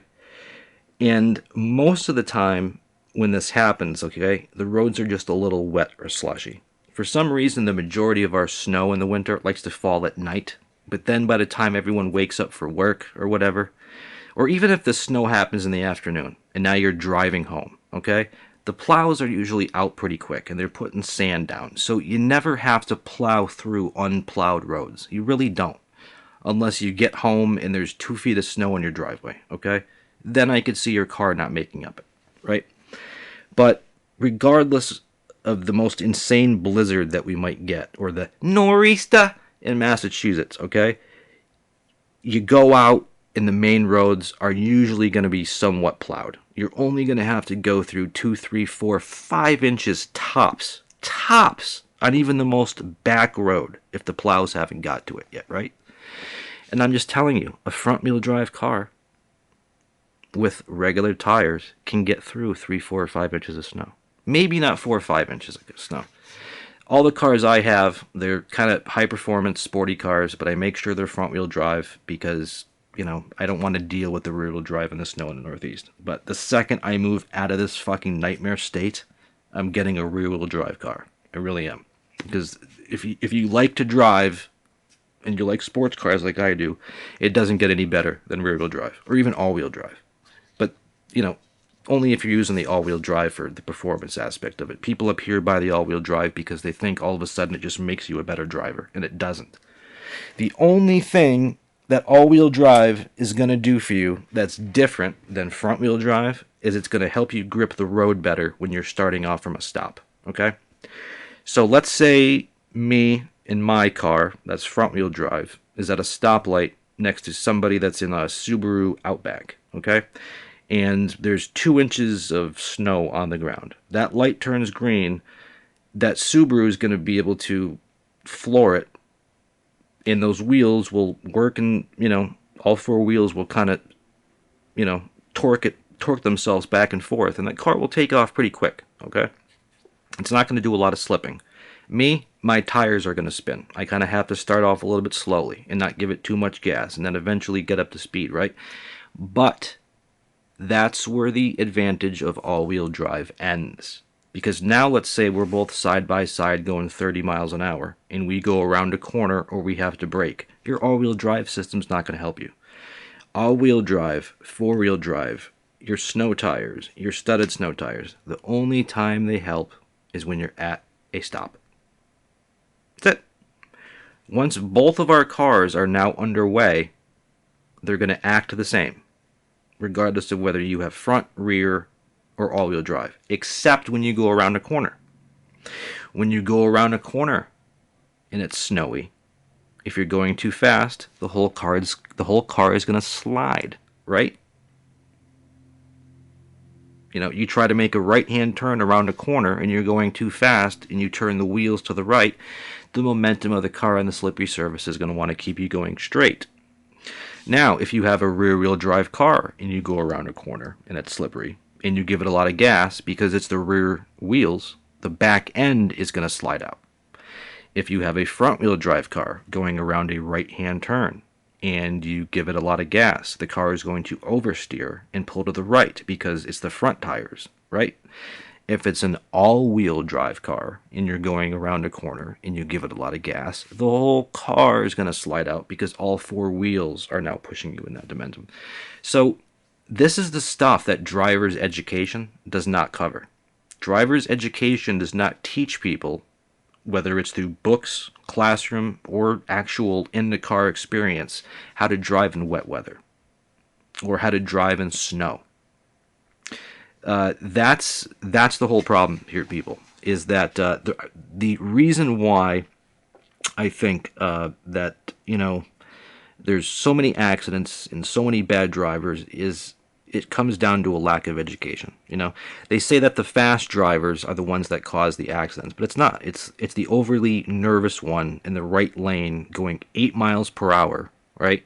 And then everybody wants to pass them, and then it makes too many people passing in the snow, and that's when the accidents happen. Or I see it all the time. It's the person that's overly stupid that thinks just because they're in their Dodge Durango and it weighs 2 tons and it has 4-wheel drive that they can just go down a snow-covered highway going 90, and at any given second they could just lose control. They don't realize that that 4-wheel drive system isn't going to keep them on the road at speed. Again, 4-wheel drive, all-wheel drive, only good in the snow for starting off from a stop. Other than that, once you're under speed, whether you have front-wheel drive, all-wheel drive, or rear-wheel drive, it doesn't matter until you start giving it gas and going around a corner. Then the car is going to act differently, right? But all of this, okay, is education. And I have a solution. Ready? Driving school. But we already have a driver's ed. No, okay?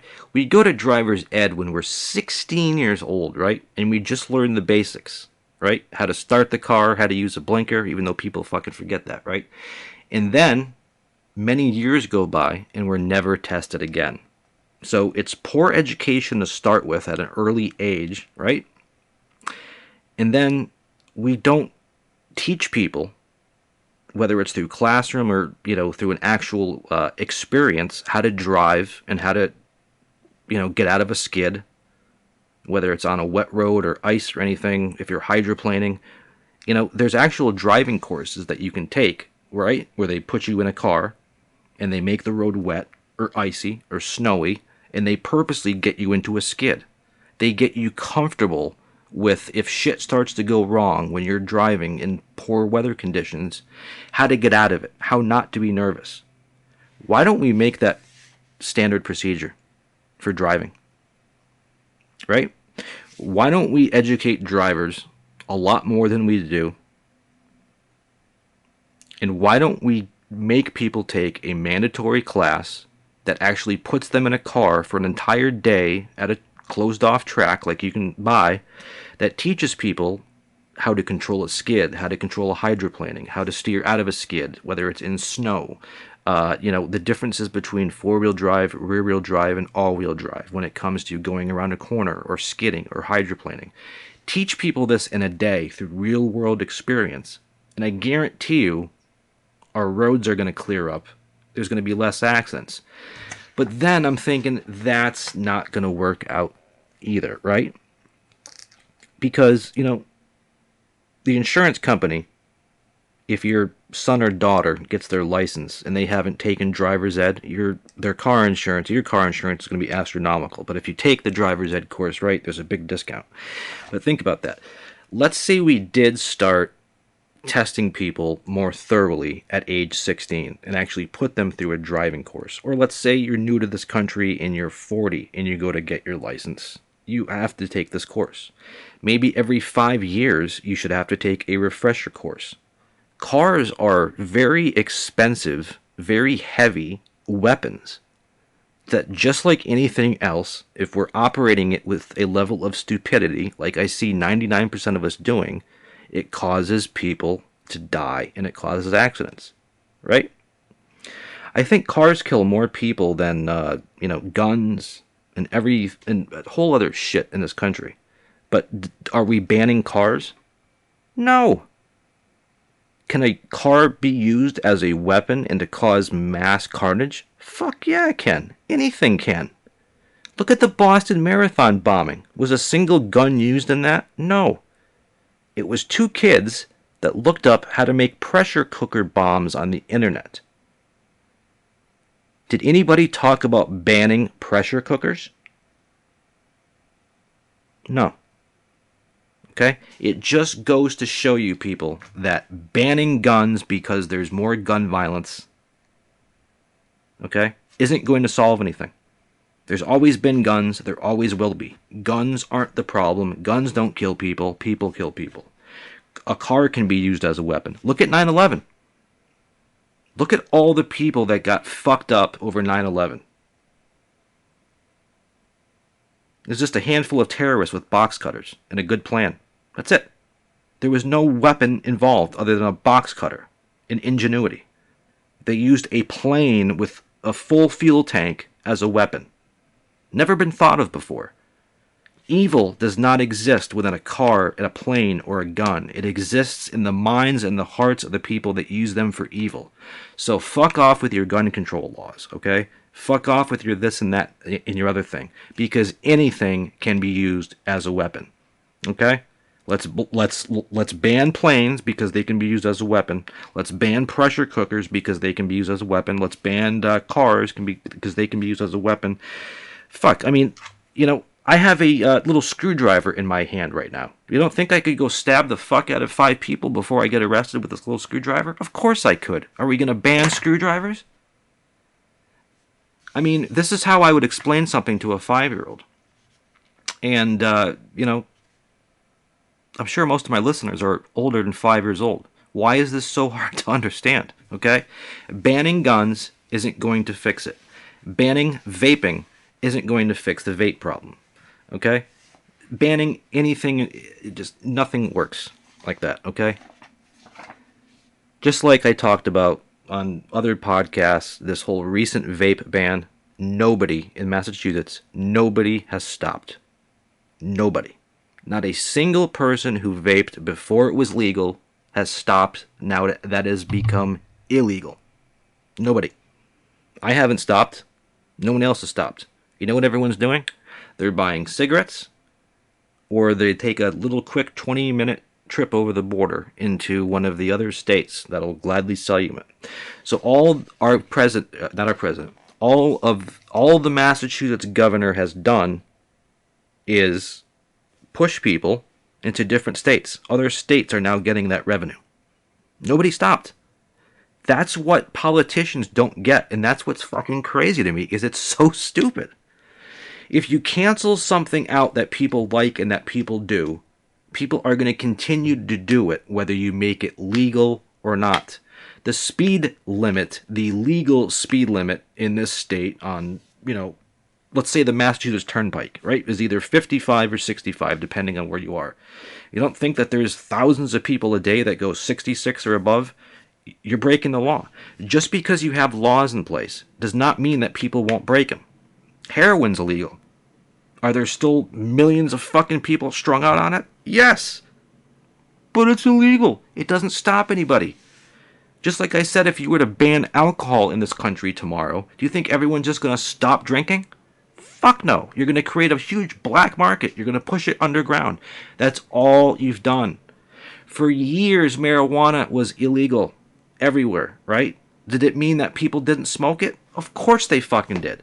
The same people that were smoking marijuana in Massachusetts before it became legal are still smoking it now that it's legal. We didn't care that it was illegal. It's illegal to drunk drive, but people do it all fucking night and day long. People don't care. Making something banned or illegal or illicit or forbidden isn't going to ever solve fucking anything. Sorry. Name an instance where it has. Name it. Name an instance where our government or anybody has come up with a law and it has just stopped everyone from doing that, whatever that fucking law is. It'll never work. It'll never happen. So you went and banned vape in Massachusetts. Everybody's still vaping. All you've done is just hurt local businesses and pushed business out of the Commonwealth of Massachusetts and into the hands of people in New Hampshire, Vermont, and everywhere else. That's what's happened. So yeah, the whole driver's ed thing. That's it. I mean, honest to God, I mean, if you think traffic where you live is bad, let's say you're in California, you live in, I don't know where you live, okay? You think it's bad there, right? Come to the Northeast United States when it rains. You think we would know how to drive in the rain because we drive in the snow 6 months out of the year. But I'm telling you, when it snows here, despite the fact that it's the Northeast and we get heavy winters every fucking year since the planet was around, right? People still get nervous and they can't drive in the snow. When it snows here, it's like the world stops. Like, have you ever seen the videos of like when it might snow in like Tallahassee, right? Where there's like a dusting of snow on the ground and people just like the whole world stops. It's kind of like that here, but just a little better, you know? We should be used to it. But we're not.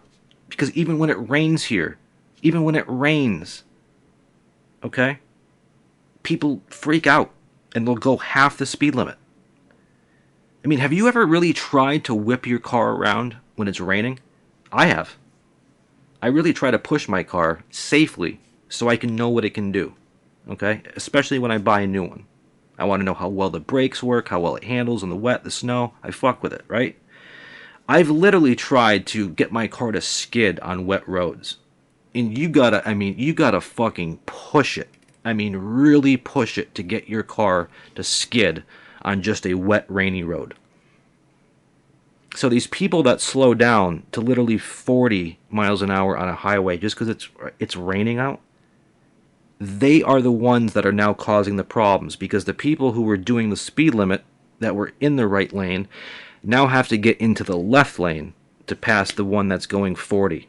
And then the people that were doing 70 have to all of a sudden brake. It's just a nightmare. People don't know how to drive and they're nervous. And I'm telling you, there's a way to fix this. And it's called education. Right? Cars are very expensive. They cause a lot of death and destruction, right? But yet we just hand people a license after they're able to prove that they can start a car and, use a blinker. You know, it's nuts. And I think the written test, you have to get like a 60% or better, and they hand you your license. So, if you happen to get the part wrong where it says, when a light turns red, what does it mean? And you press, you say, oh, red means go. If you happen to get that question wrong, but you still got above a 60 or 70%, here's your license. And this is why. This is why when it rains or it snows or even it's a beautiful day out, you're going to find somebody in a 70-mile-an-hour highway going 40. Just fucking your day up. In the lengths that I've thought about going through to try to pull these people over. Just to ask them why. I'm not trying to be a dickhead, sir. I would just love to know. You're like the eighth wonder of the world to me. Please explain to me why. On a beautiful 3-lane highway, on a beautiful summer day, and you're in a brand new vehicle, that you're driving 40 in a 65-mile-an-hour highway. Why? I'm not going to make fun of you. I'm just literally curious as fuck. Like, I'm curious about aliens and UFOs, and I'm curious what makes Trump tick and that kind of shit. I'm just curious. I'm like Curious George, right? Literally. I want to know what goes through some of these people's heads that just makes me just shake mine and just scratch it going, what the fuck? Literally, the levels I've thought about going through just to, get these people to pull over just so I could ask them that question is astonishing. I've thought about putting police lights on my car, even though I'm not a police officer. That would get me in trouble. I've thought about putting like one of those digital signs on the side of my car where I could maybe quickly type out on a computer and have the message scroll. Like, why the fuck did you do that? I just want to know. Do you know why? Please, if somebody knows the answer to any of these questions that boggle my mind, I'm all over social media. Just search Reality Drip. We have a page on every social media possible. Leave a comment on a YouTube video. Tell me. Explain it to me. Okay? Educate me. Tell me why somebody would do 40 miles an hour on a highway. I get it. Maybe the car's broken down, right? Won't go any faster. That happens, right? I get that. But there's no effing way that everybody I see going half a speed limit has car trouble. Because I experience it every day. And that's not just on the highway. It's even on local roads. Happened to me multiple times Saturday. With all the leaf peepers out. Literally, you're on a back road, a gorgeous back road, and the speed limit is 50. And you got people that are doing 30. Just oblivious. There's like 2 2,000 cars lined up behind them. And they're just, you know, I mean, do you ever look in your rearview mirror and be like, holy fuck, there's like 2,000 cars stacked up behind me, and I'm going 20 miles an hour below the speed limit. I think I'm ruining people's day. No, because everybody is just fucking oblivious to everybody around them and how the things that they're doing could be affecting other people. Nobody gives a shit. Nobody gives a shit. So the next time you go leaf peeping and you look in your rearview mirror, right? And you got 50 people behind you that look like they're about to run you off the road, pull over for a second. Let the people by. And then you got more time to look at the leaves, right? And if you don't want to be in an accident this winter and you're scared to drive in the snow, there are courses you can take that the government should supply people when they get their license or before they can get their license that will teach you. They will teach you with an instructor in a completely safe environment how to take your car out of a skid if you're doing 100 miles an hour. They'll teach you all of that.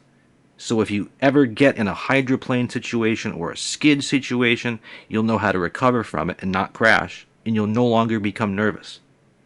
But I'm telling you, it's equally the problem of nervous drivers, whether it's sunny or snowy or rainy out, to the drivers that think that they're just invincible. That's equally a problem.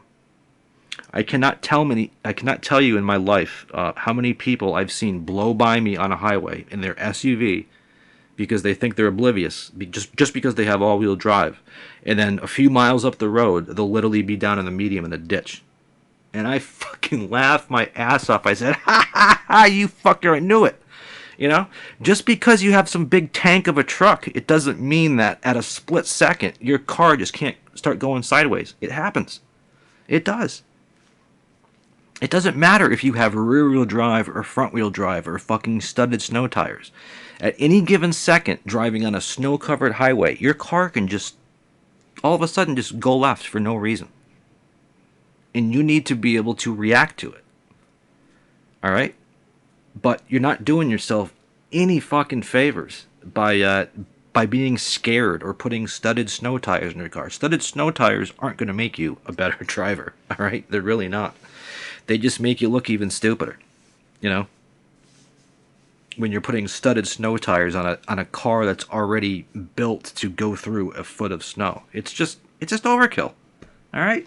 It's just, you know, that's it. But, you know, I don't think they're ever going to, you know, make driver's ed better. Or they're not going to retest drivers. Because that would make too much sense, right? Because if we had all these drivers out there actually driving a little bit of aggressive, but a little bit of, you know what I'm saying?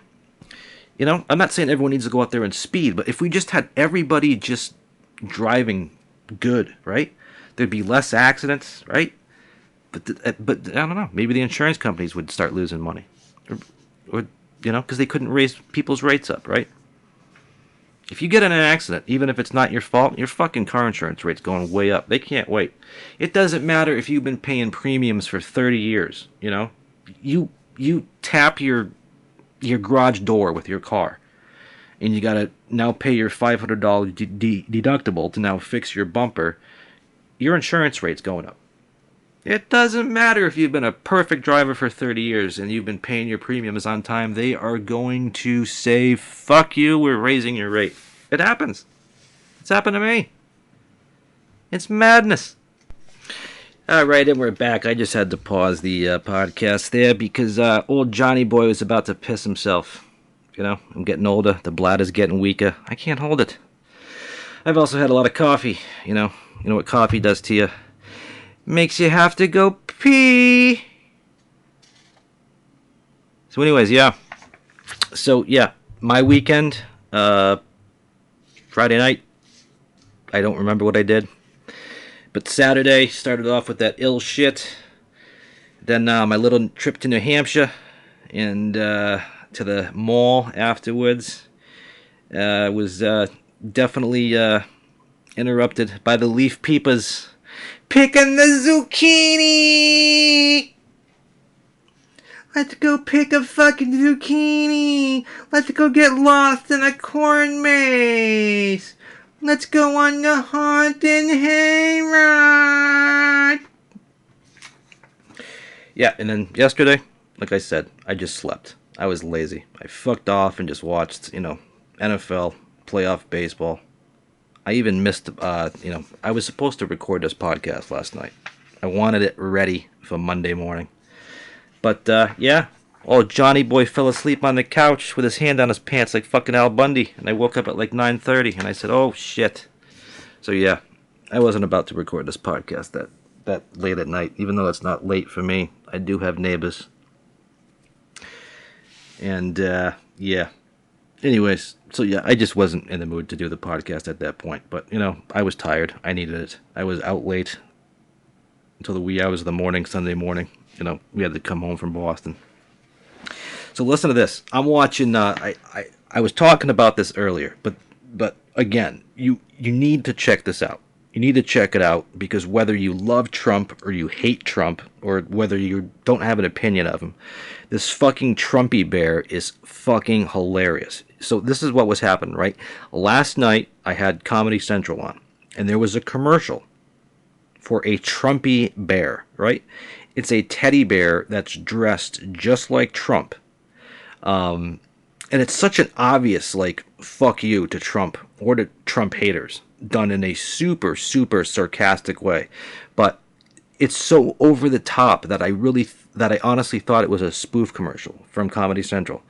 I thought this was a little spoof commercial that Comedy Central was running for some kind of upcoming comedy sketch or something like that.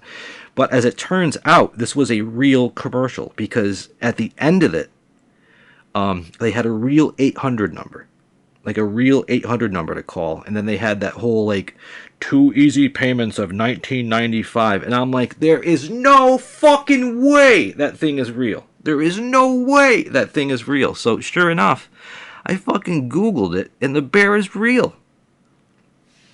Evidently Viacom, a.k.a. the devil, isn't the only, TV station to be running this commercial. It's been spotted on Fox stations as well. Evidently somebody saw it as a commercial on Fox News, which I think hates Trump, right? Or are they pro-Trump? I can't remember. But anyways, this thing is, it's close to $60 all in after you've paid your tax and your shipping. But it's a fucking teddy bear with the Trump face, the Trump hair, the eyebrows, his tie. And in the back of this thing, right, there's a compartment that you unzip. And then there's an American flag that fucking folds out of it that people can use as a blanket. So in the commercial, you got the lady on the couch, and she's got her Trump bear on her lap, and she's, hugging the bear with all her might, her emotional support Trump bear, and she gets a little chilly, and she's just able to unzip the back of the bear, and, wrap herself around in the American fucking flag. I don't know who thought of this shit. I don't know if they're trying to make fun of Trump or they're trying to make fun of the Trump haters, but this fucking thing is hilarious. Watch the commercial. All you have to do is Google Trumpy bear. And that's, okay?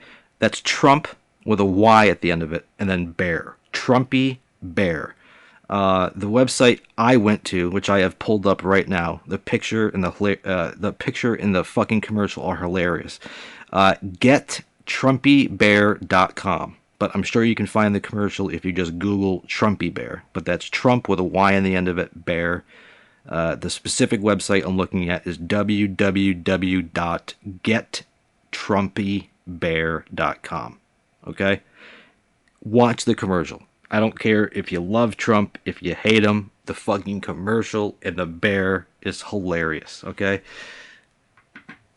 So you'll thank me later. Evidently, I did a little bit of research. Evidently, this bear came out in like 2017. Didn't get a lot of traction, but now it's starting to pop up in like regular TV commercials. Like they're, advertising whatever, but it's an actual Trump bear. I love it. I don't know who created that, but I give you huge props. Something else I wanted to talk about. I know we're starting to get late into the podcast. I talked way too long about the topics I wanted to talk about, but Colin Kaepernick. Anybody know who Colin Kaepernick is? You must. Even if you don't follow sports, you must have heard the name Colin Kaepernick. Colin Kaepernick was, and I suppose he still is, a professional NFL quarterback. He used to play for the San Francisco 49ers. And on one fateful day, he took a knee during the national anthem that then proceeded to piss off an entire country of people that didn't see the message he was trying to get across. And here it is, I don't know how many years later, what has it been, 3-4 years since Kaepernick took a knee? And there was that whole knee-taking thing in our national anthem, you know? They wanted to bring up the narrative about police brutality, especially police brutality having to deal with people of color, black people. And, you know, rather than people listening to them, the second they took a knee during the playing of the national anthem, that's where they lost everybody.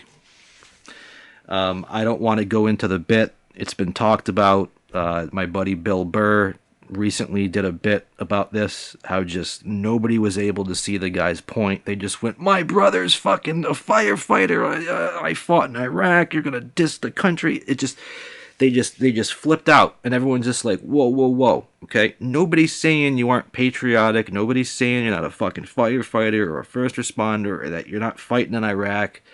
That's not what this guy's point was, everybody. But everybody just flipped. I can still remember social media from that day. You know, there was people I know that didn't get upset about anything, that went on social media and said, I am never fucking watching football again after that fuck did that. I mean, people just flipped the fuck out. And it's like, all right, let's pump the brakes here, okay? Again, I see Kaepernick's side of it, and I see the other side of it, okay? I think police brutality is a real thing, especially when it comes to the black community. I think it's a real concern, okay? So definitely something that needed to be talked about, right? And he took it upon himself to be a pro athlete to raise that concern, to open up that dialogue. The only thing he did wrong is he chose just the worst platform to do it on. Okay? Because when you're going to stand there and disrespect the country or the national anthem, which so many people are patriotic about that shit, you're just going to lose people's attention no matter what you had to say. Okay? The second he took a knee during that national anthem, it did not matter what his message was. People were just going to be blinded by what he did. Okay? So I applaud him for doing what he did, because his intent was to capture people's attention to a serious topic. Right? But everybody focused the attention on what he did and not the topic that he was trying to bring light to.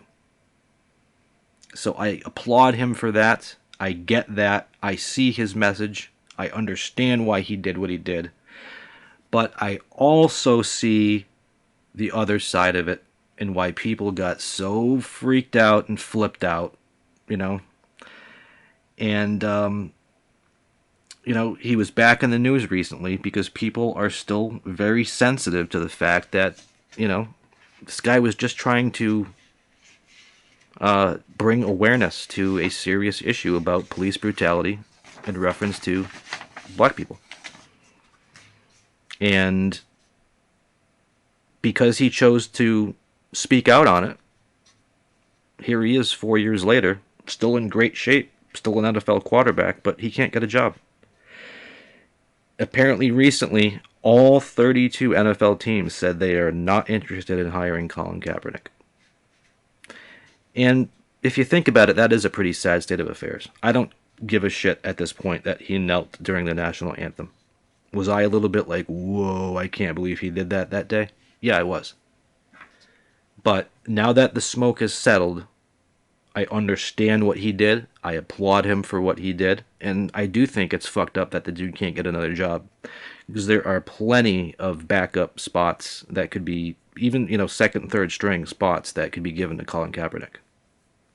He wasn't the world's best quarterback, but he's certainly better than some of the backups that are on rosters out there. And why? Just because the guy made a mistake? Maybe he doesn't even think of it as a mistake. I mean, obviously he chose the wrong platform.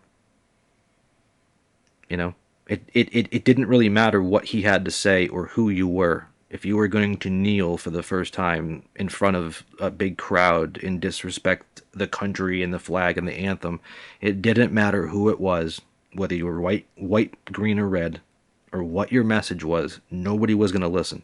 They just saw that act of kneeling and went, and that was it. It didn't matter what you had to say. And the guy is still paying for that, okay?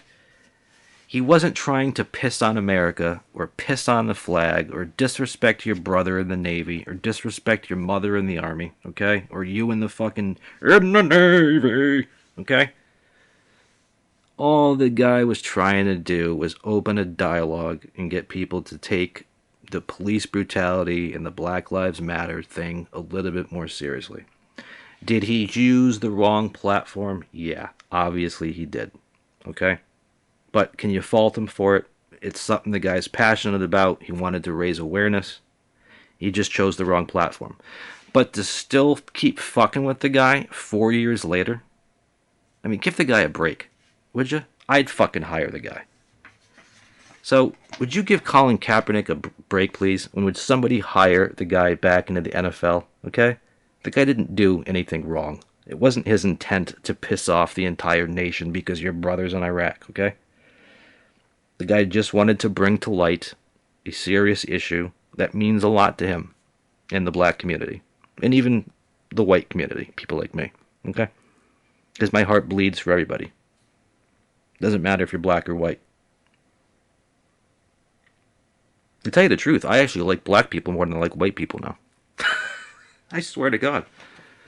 When I was out shopping Saturday, right? I came across a whole bunch of people. And people nowadays in 2019, even out in public, you can just tell there's a tension in the air. People are uptight as fuck, right? So when I was doing my shit Saturday afternoon, I came across a whole lot of cranky, just ignorant, idiot white people. And I'm white. But I tell you, two of the coolest motherfuckers I met was inside a sporting goods store when I was looking for a pair of sneakers Saturday afternoon. Two young black kids. And I hate to use the word black or African American. I don't know what the right term is.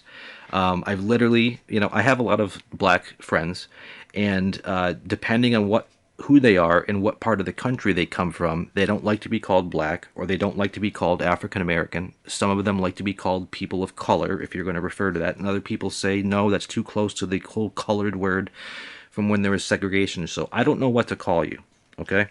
There's really no reason to ever call somebody by their color, because what the hell difference does the color of their skin makes? I've never understood it. I never will. How you can judge somebody just based on the pigmentation of their skin. However, when we're talking about something race-related, right, which I am, I have to bring up the fact that, he was black. But anyways, these two kids, they were the nicest, most polite, friendliest, outgoing people I had met that entire day. And I'm white and they're black. But does that make a fucking difference? But I was just so impressed by it. I really am. I need more black friends. I want to have a black girlfriend. I think black girls are super fucking hot. I love it. Black people seem to be just so much more chill and relaxed and just put together in this country than I see your average white person. I think that white people are becoming the minority. Not in the sense that there's less of us. It's just that white people are losing their fucking minds and they're crazy. And the black community is thriving. That's the way I see it. I really do. I think it's a great time in this country to be a black person. And of course, that's coming from a place of complete idiocy, being me, white, I don't know. I'm not saying it's any easier to be a black man. I'm sure it's easier in a lot of ways to be a white man because of our white privilege and stuff like that. But I'm telling you, black people are more relaxed these days around here. They're funnier. They're fun to be with. And I tell you, those two black people that I met, those two black kids that I met in the store Saturday, made my afternoon because they were just so much fun to talk to about basketball, about sneakers, about life, about everything. They were just so relaxed. They were so cool. They were so funny. And literally every other person I met that day was just just had a misery index of 100. All right? So go out there and find yourself some African American friends. They're great people, huh? And you tend to learn a lot. Like how white people get ashy elbows, right? Lotion people, right? Just like the great Bill Burr talks about. White people get ashy too, right? Ashy is a term that black people use, right? Because when they get dry skin, because of the pigmentation of their skin, it starts to look like ash on their skin. So if they haven't put any moisturizer on, right, their elbows will look like they're ashy or something, right? White people get it too, but because of our skin is fair colored, we don't see all the gray white shit hanging off us. So I'm telling you, I started doing this too. When I get out of the shower, I'll put moisturizer on all over my body, and my skin feels fucking great. My face looks great. My skin feels great. It's soft. I don't have any dry skin. I don't have ashy fucking elbows or knees. The bottom of my feet don't look like they're fucking dinosaur pads. I'm telling you, a lotion. Black people use it from birth because they have to. Because, like I said, their skin will literally turn gray if they don't use moisturizer. White people just don't do it. So if you ever get itchy and shit, it's because your fucking skin is dry, bro. You know? You don't need to go out and be sticking a fucking ruler down your back, right? Or rubbing up against a tree like you're a fucking bear, right? Just put lotion on after the shower. You don't need to put a lot, just, it's not difficult. It takes you an extra minute after your shower to put lotion on, and I swear to God, you won't fucking itch all day or all night. You won't. Your skin will be glistening all day. Put that shit on your face, on your nose, on your forehead, on your neck, on your ears, on your back. Okay? I'm thinking about Bill Burr's bit where he goes a little bit deeper on the lotion use than that. But anyways, that's Bill Burr's stuff, not mine. So yeah, anyways, something else I wanted to talk about real quick. Just a couple more quick things, but it probably won't be quick, right? Actually, you know what? I think I'm going to hold off on a couple of these things just because I'm looking at the time and I'm already 2 hours into this bullshit. Jesus Christ. Is anyone going to listen to all this? The new Crank Yankers. Does anyone remember the Crank Yankers? I do. The Crank Yankers came out in 2002, wildly popular. I think they stopped making the show, I don't know, 05, 06, 07, 08, 09, somewhere in there, Crank Yankers stopped. Crank Yankers is back with a brand new season. And I just watched, I think it was the second or third episode of the new season. And I'm telling you, it's not funny. As much as I love comedy and as much of a Crank Yankers fan that I was, Crank Yankers is no longer funny. And it's not because of the show, and it's not because of the comedians. It's because of the times that we're living in the millennials, so to speak. Every phony phone call they make to some place, it's not funny. They don't get the kind of reactions out of people that they used to. Every single person that these prank callers call, right?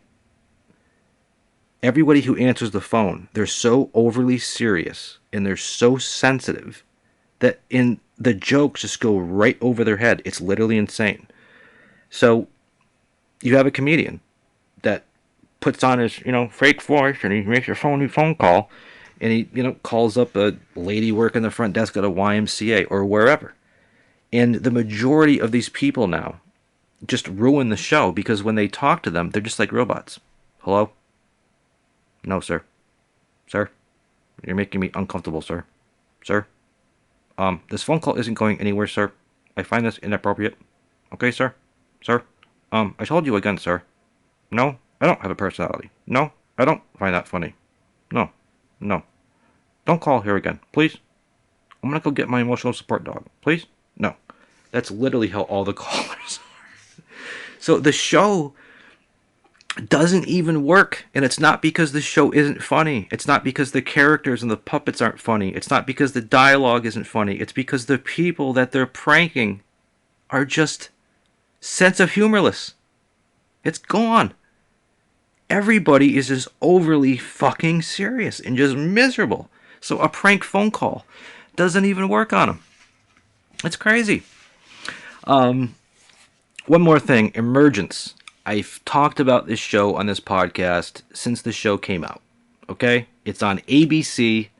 It probably shouldn't be on ABC because the writing, the production, the acting is something that probably should have been on the level of a Netflix or an HBO. But the writing in the show is literally that good.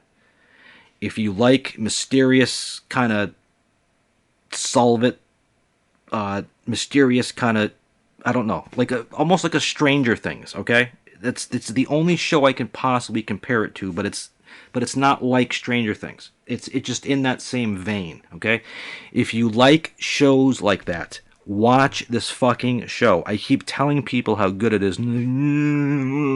I'm telling you, dude, I wouldn't steer you wrong. When I get this passionate about something, it's because I truly fucking believe in it. They're only 3 episodes in. If you have cable and you have on demand, you should be able to pull up the first 3 episodes. Episode 4 of this new show isn't on until Wednesday. Catch up with the show. I'm telling you, it is fucking phenomenal. And I'd like to watch about the bomb. I'd like to talk about the bomb that just got dropped at the end of season 3, episode 3. But at the same time, I don't want to really ruin it for everybody. But my question to anybody who has seen episode 3 is, what is she? I don't think she's robotic. I think she's something else. Not alien. Not alien, no. I think she was a human, or she is human. She was born human, but she's been kind of implanted with some pretty high technology that enhances her brain, enhances other functions and shit like that. Our government does shit like that, people. They really do. So this show is hitting on something that does happen in the shadows. It's been happening. You don't think our government carries out testing like this in Black Ops on crazy shit? They do. They do. That's how we've developed weapons and shit like that, and developed new technology by testing.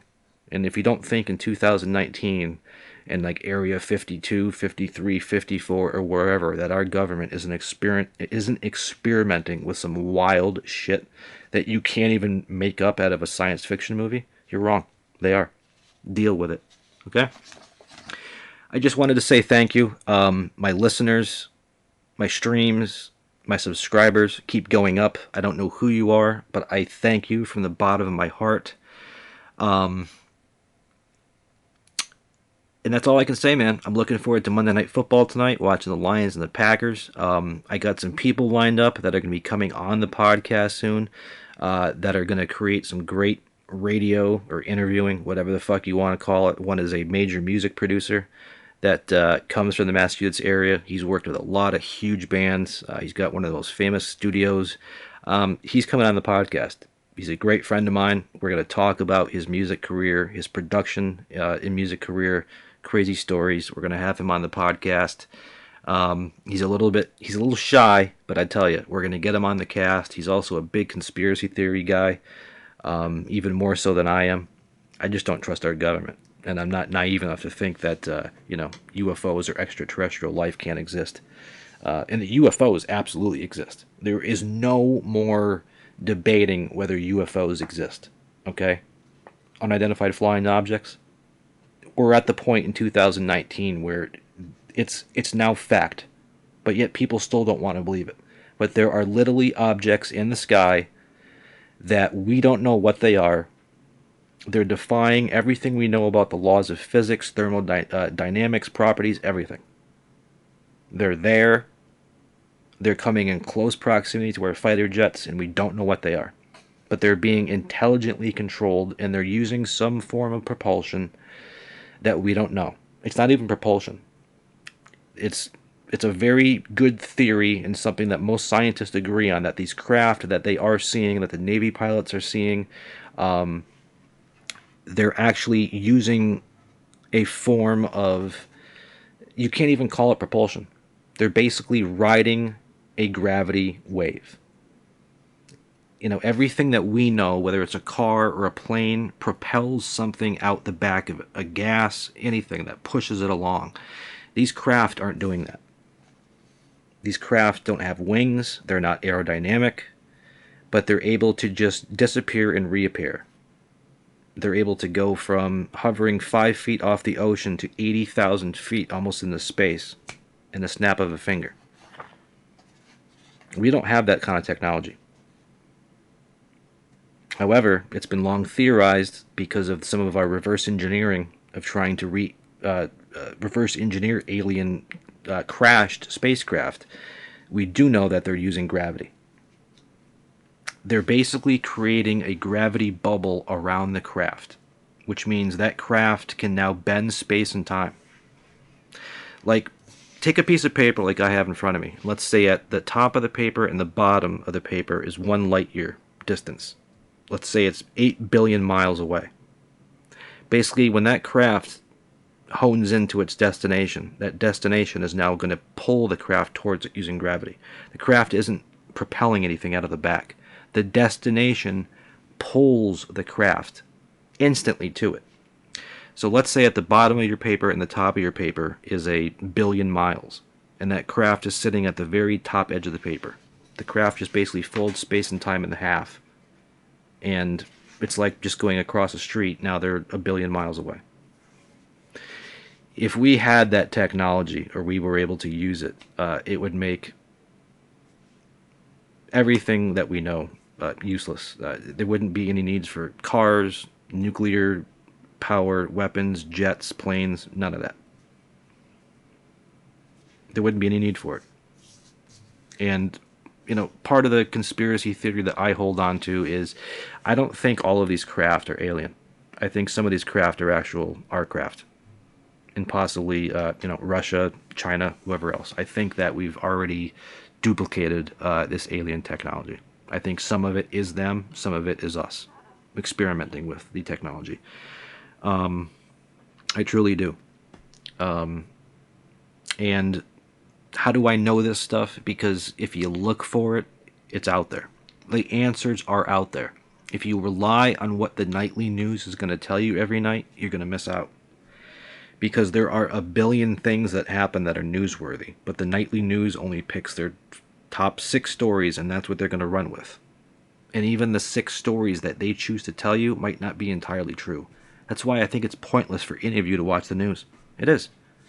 Even the weather is pointless, because they can't get the fucking weather right 12 hours in advance still, even though they have billion-dollar satellites in space looking at it, right?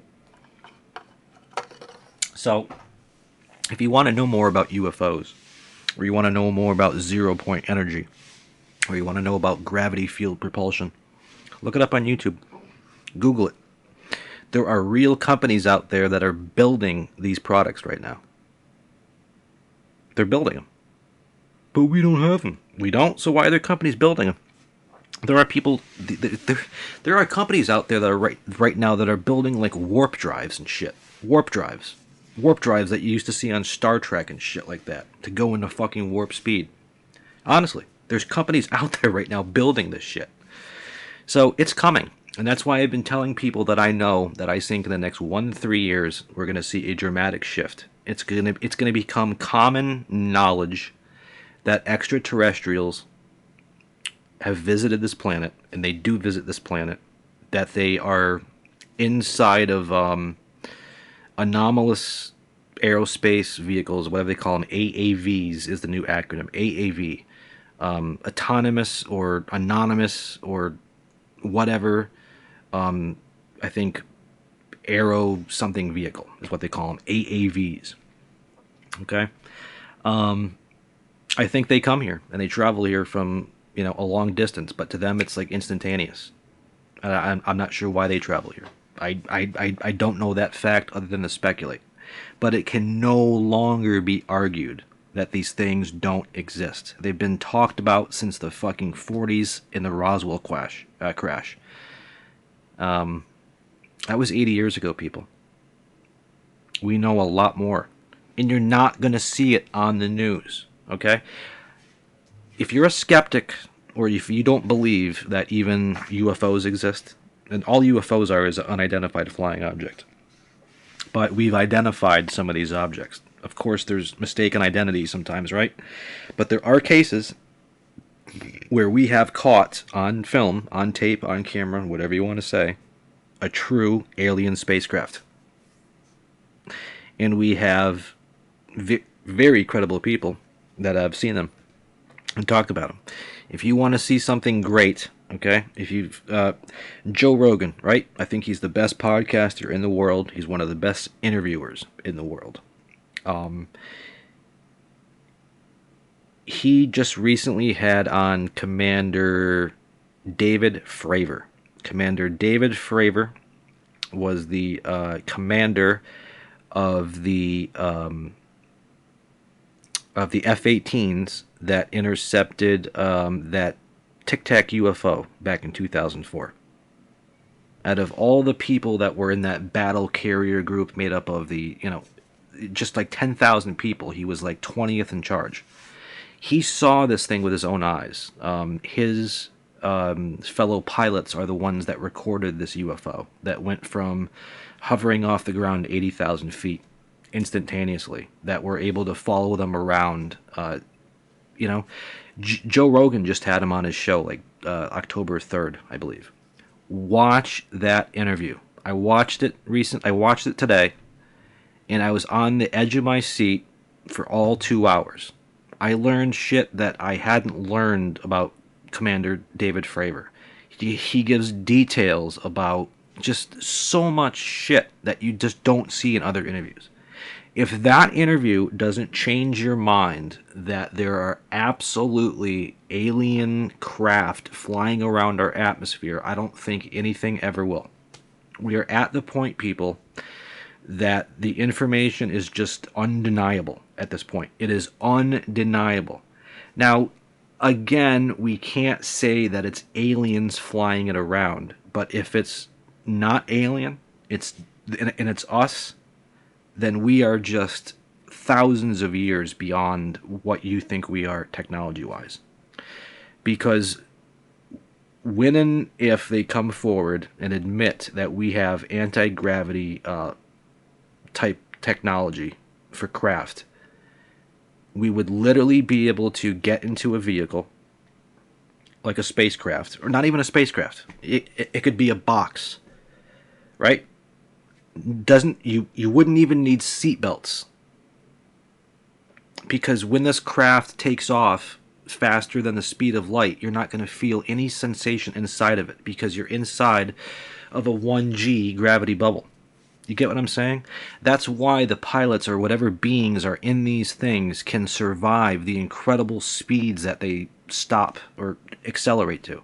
Because when you're inside of a 1G environment, it doesn't matter what's going on outside of you. It's always going to feel like you're in a 1G environment, just like you do right now sitting in your car or standing in your home. It doesn't matter. Even if that craft was going 8 zillion miles an hour, you could be standing up in it and you wouldn't feel any movement. And then when it stopped on a dime from 8 billion miles an hour to nothing, you still wouldn't feel the stop. So there wouldn't be any need for seatbelts, airbags, safety systems, wings, windows, anything. You could literally walk onto this contraption. They activate the navigation system, which then links up with a distant planet like Alpha fucking Centauri. And, minutes later, you're actually standing on another planet outside of our solar system. We have this technology right now, people. So when I see, us putting, Elon Musk is launching rockets into space and shit like that, it's just such a shame. It really is a shame because, at this point, we could literally, we don't have to dream about going on missions to Mars or, whether a regular person like me or you will ever be able to go into space. Our government right now, I'm pretty sure, or at least the alien species, they have craft that can take you to another planet outside of our solar system almost instantaneously. If you are curious in this about this, go on to Google and Google Project Serpo, Serpo. I believe that's what it's called. And this is an underground story of where back in the 70s we were in contact with an alien race that we were friendly with. We could actually communicate with them. And they agreed to take 10 willing participants back to their home planet for 2 years. And 10 Americans, or maybe they weren't all Americans, but 10 people were selected, and they actually went onto an alien ship and traveled to a far distant planet that's in the galaxy that we know of, where all those planets that we recently saw exist. Alpha, whatever, Beta, Zeta Reticuli, like out in that star system, okay? So 10 people in the 70s went on to an alien craft and went into another solar system and studied their ways and planet, right? I believe 2 people stayed. They didn't want to come back. They ended up staying with the aliens. Another couple people died because of the amount of radiation that was on the planet. I guess they had 3 suns, and their days were like 48 hours long because of the speed the planet rotates, and and the fact that they have 3 suns. So there's a lot more radiation. So a couple people died, a couple people stayed, but I want to say 6 of them made it back, and they wrote a 2,000-page report on every aspect of what the trip was like, how long it took, life. And this planet was 39 light years away. And this was in the 70s. If you want to go further down the rabbit hole and you buy all this conspiracy theory stuff, evidently there are 23 different species of alien that we have cataloged, or that we have come into contact with. Some are friendly and have helped out the planet in ways that would blow your mind, like fixing our ozone layer for us by bringing in bags of water from other planets that were literally the size of Texas. Evidently that was caught on tape. And then there's other alien species that are very cruel that we don't have contact with. Those are the ones that fuck with our cattle, that, capture people. But yeah, there are 23 different types of alien species that have made contact with humans or Earth. That some regularly come here, and some that we used to be friendly with that we haven't talked to since the 80s. We don't know where they went. But yeah, we have cataloged 23 different species of alien, some of which we are still in contact with, some of which we aren't, some of which are nice, some of which aren't nice. Yeah. And that's just the truth. And I'm telling people that in the next 1 to 3 years, it'll be common knowledge. Common knowledge. It'll no longer be able to be argued. The government will have come out and did a demonstration, but we will see this technology firsthand. They'll like literally be like an air show, or some kind of demonstration that the public and the media gets to watch, where we get to see our first UFO. Where you're going to see a craft just lift off the ground silently, and then all of a sudden, in the matter of a few seconds, be on the other side of the moon. I predict in the next 1 to 3 years we will see that with our own eyes. It's coming. There's also people that I'm talking to that are conspiracy theorists that I don't consider crazy. They just know people that think that there is going to be an alien invasion in the next few years. But it's going to be staged. I don't know if we're going to do it with fake spaceships, or we're going to make up a story about how some kind of mothership took out a fighter jet. But something like that is supposedly coming. And why are they going to tell you? Why are they going to fake an alien invasion? Well, they're going to do it like the reason they've done everything else, to control. They want to make you afraid of space travel and outer space. And they want to make you think that the aliens are big and bad. But if you think for yourself, which I keep trying to get you people to do, if there was some kind of advanced alien race that obviously has the technology that they do, that's just billions of years beyond us. They could have wiped us out anytime they wanted to, or taken this planet. For all we know, we're their kids. So if they wanted to hurt us or wipe us out, they could have a long time ago. So don't buy it. But if one day you see on the news that there's a true fucking alien invasion happening, I know people are going to freak the fuck out, right? But relax. Don't buy the Kool-Aid. Question the news. Question reality. It is all government controlled.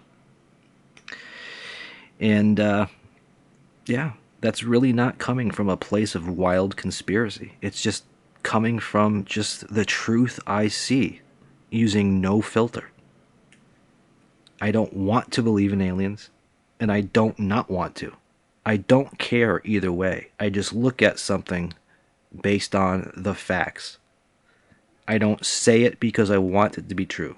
Because to be truthful, the thought of an alien invasion, whether it's faked or not, is fucking frightening, is it not?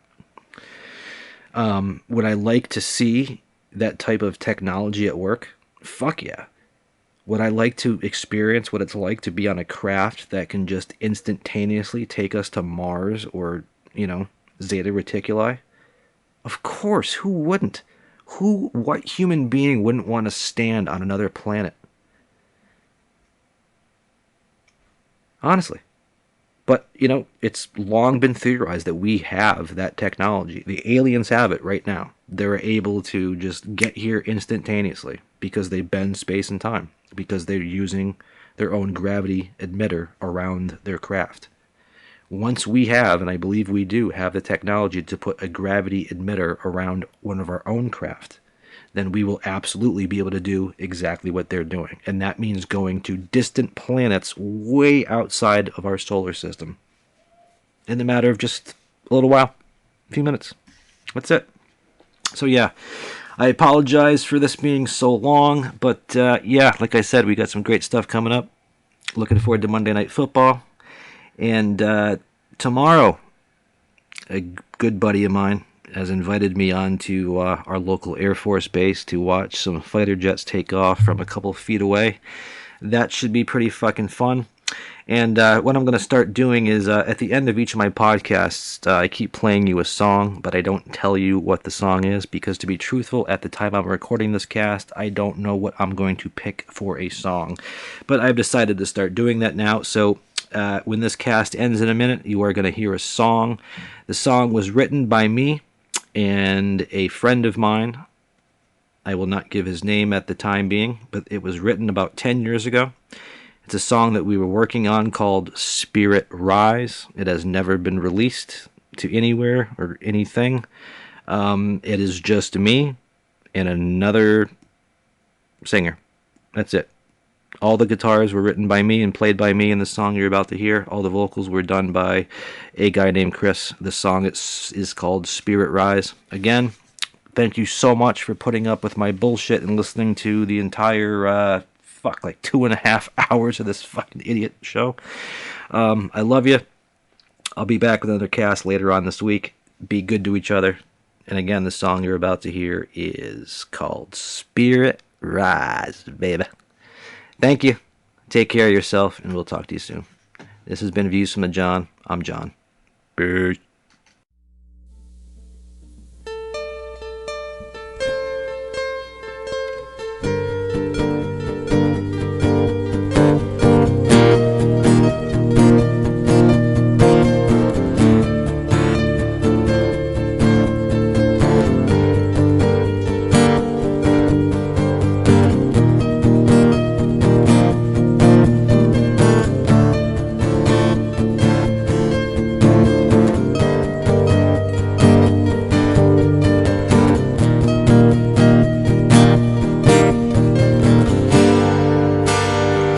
Up to the top, he holds his hands up high. The sun shines victory,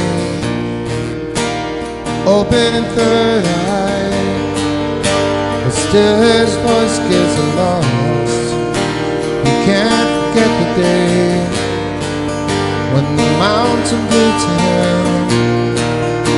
The river washed away anger, brewing pains expanding. He can't accept it from where he's standing.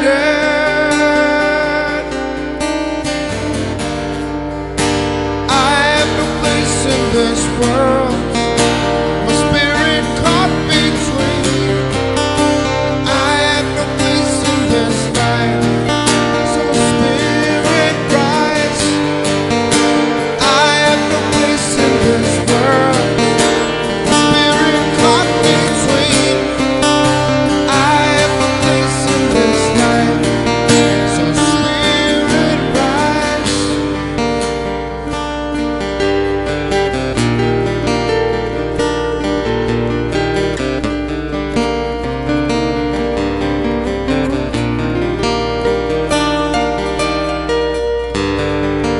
I step outside myself, try to see the sky.